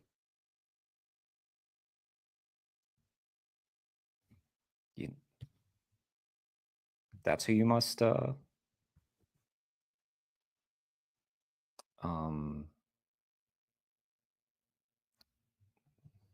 think it's getting late. It's not even. I'm just running. I'm losing words. That's who you need to emulate. Emulate, that's the word I was looking for. That's the word. Okay, emulate. Emulate Mary and Boss Man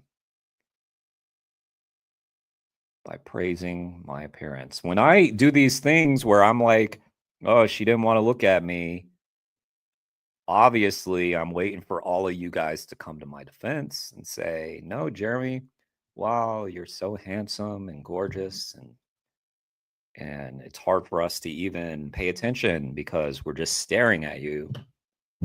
But I notice that never happens.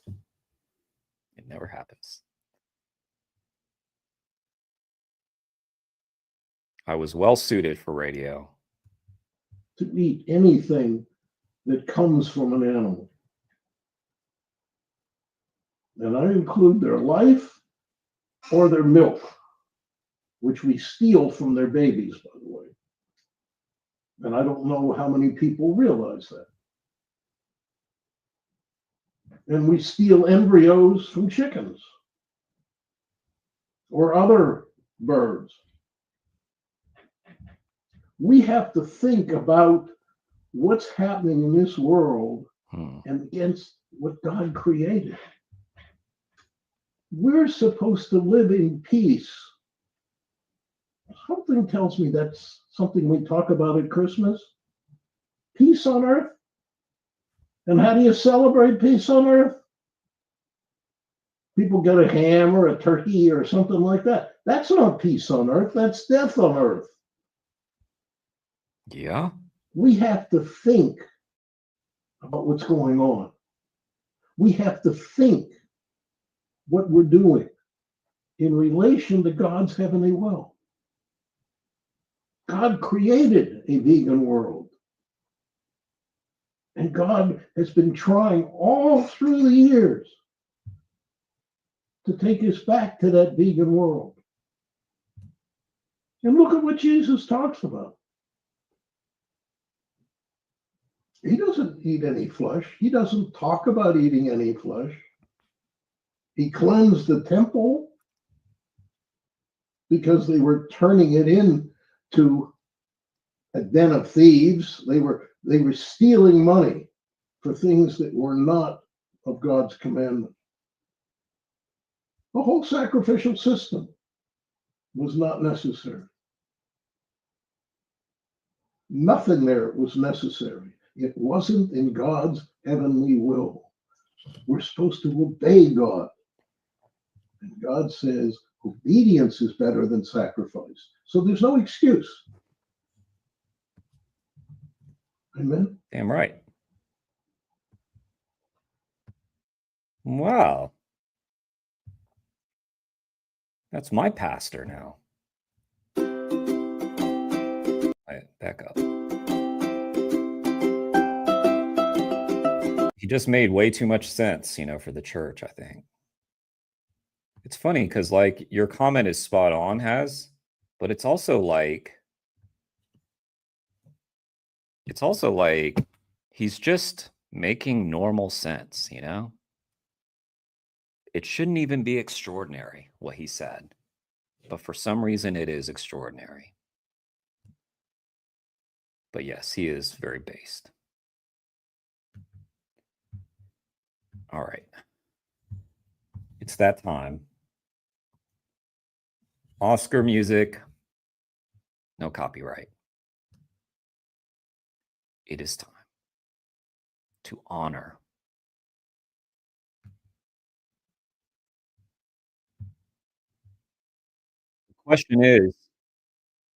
the question is, guys, are you about to be honored? That is the question. I don't know. I haven't even looked. Yet. We're about to find out. But I'm going to go out on a limb and say this was a very strong stream. Strong stream. A golden shower of a stream. Very powerful stream. Got everywhere. Got all over us. Good stream. And now we must honor it with gold. And by good, I mean, there were a lot of people here today. That's awesome. Thank you guys. Very, very much appreciated. And I'll say again, I know that some people are at each other's throats at the moment. Don't wallow in it. I don't know. There's only, a lot of times if we're unhappy with someone, it's because we were friends with them before or something. You know what I mean? I don't know. I'm not being very helpful, but what I'm saying is a lot of times, like, we're at each other's throats because we care about each other. I don't know. I'll shut the fuck up. I don't know the situation.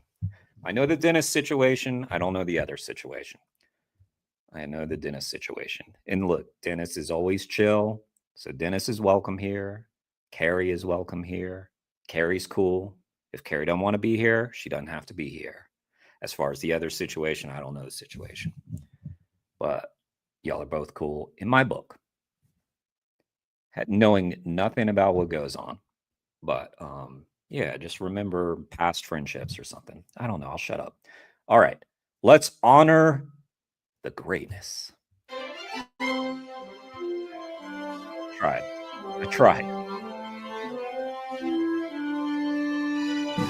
All right. I did my best. You know what? Now I'm turning into I'm not even going to say their name. Okay. I have a friend who overestimates their ability to mend drama and steps in it. So I'm not going to do that. I'm out. Let's just honor your greatness and let's get out of here before everything falls apart. Let's do it. Okay.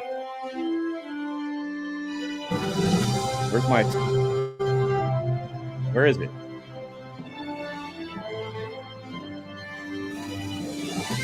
Whoa. Holy shit. Oh my goodness. Wow. Guys, this is going to be hard to do. Hang on.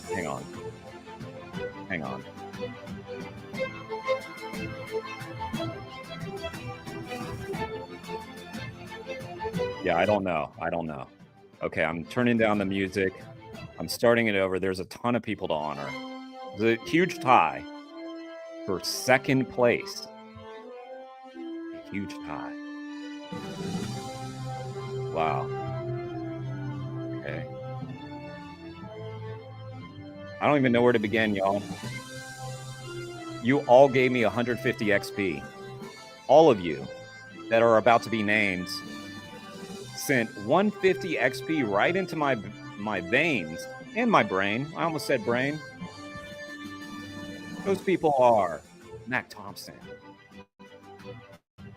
ethically based Nazi. You're making me say that, Steven. Has vegan. Felix. Greta. Mary. Dennis? We're going to let a carnist get honored in the top? Alicia. And Louie. All of you get silver today. But you know what? One of you rose above. One of you dug deep. I don't know how it was ebbing and flowing, but let's just pretend that for a long time, Jason was behind. And then the fourth quarter came around and he said, it's go time. He said, pass me the ball. He said, put me in the game, coach. I'm ready. Pass me the ball. I'm getting all my metaphors mixed up. And then he grabbed that football and he home runned it over the fence. 200 XP he was awarded for that home run. 200 runs. He scored that goal. 200 to love. Wow. Jason, you did it. I might just have to mod you for that, Jason, because you won the day. Amazing.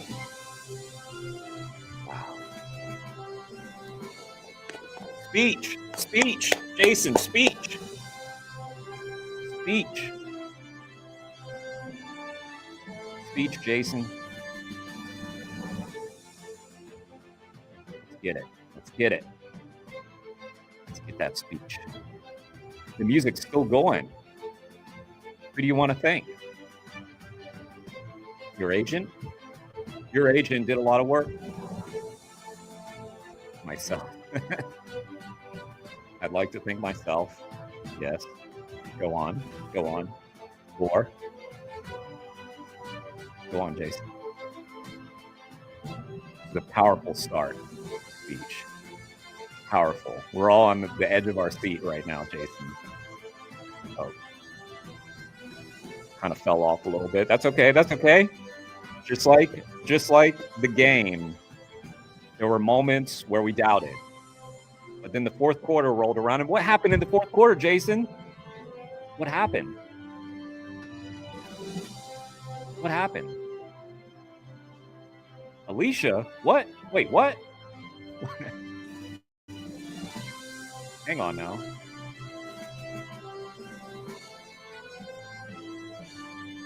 Wait. I'm going to need to check this real quick. My shit glitched. Oh, no, you're tied. You're still tied. Wow, things changed. Things changed up quite a bit. But we can only go by when I start. We're not in overtime, Brian. Not in overtime. No. They're tied, actually, right now. This is... Yeah, stop the steal. Stop the steal.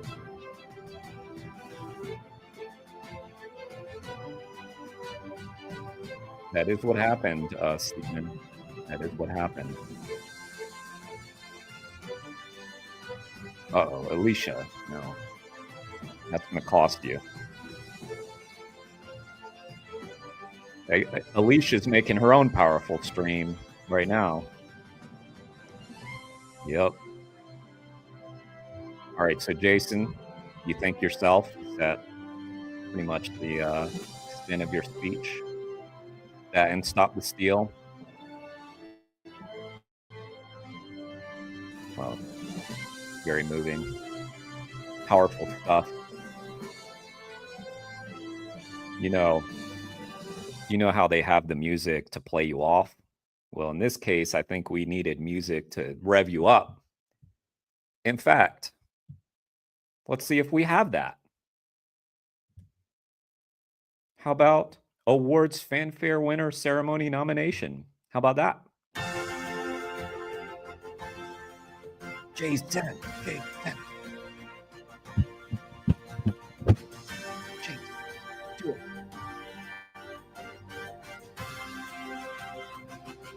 You thanked me, guys. That means kind of like, that kind of means I won. You know, when you're the one that's getting thanked, it's kind of like you got the win, right?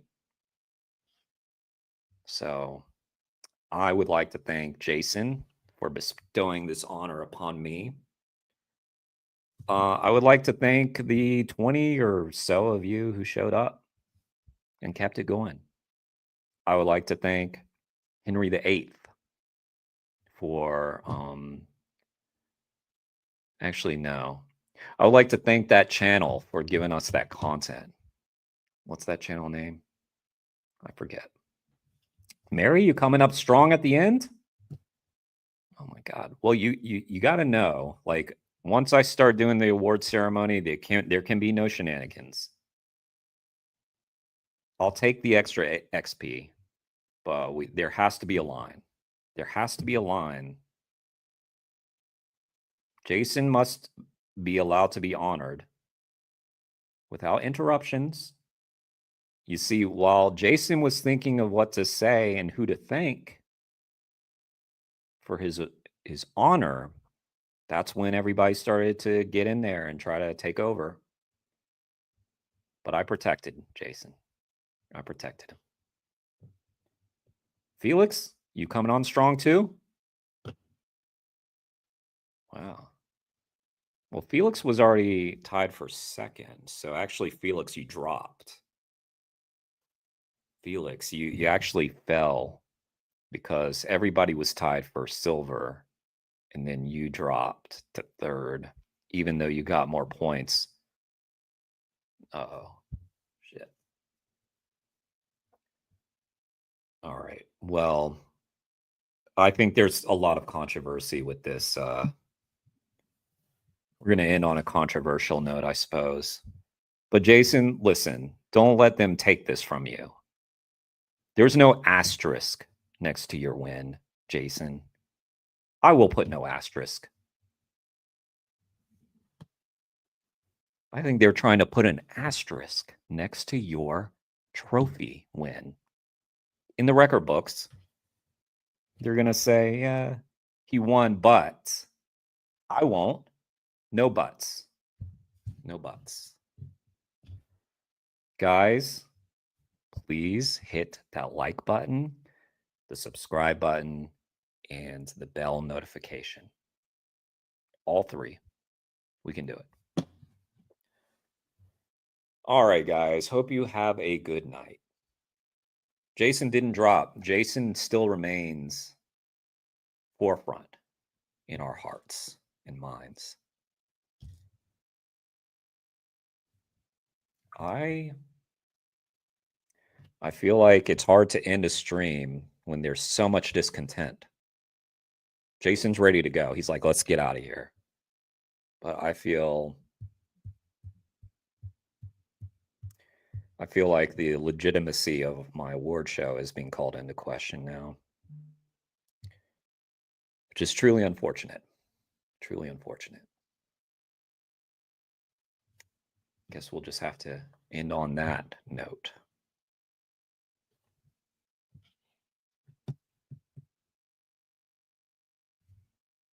Everybody's saying bye. They're like, turn the stream off, Jeremy. You're done. Good night, everybody.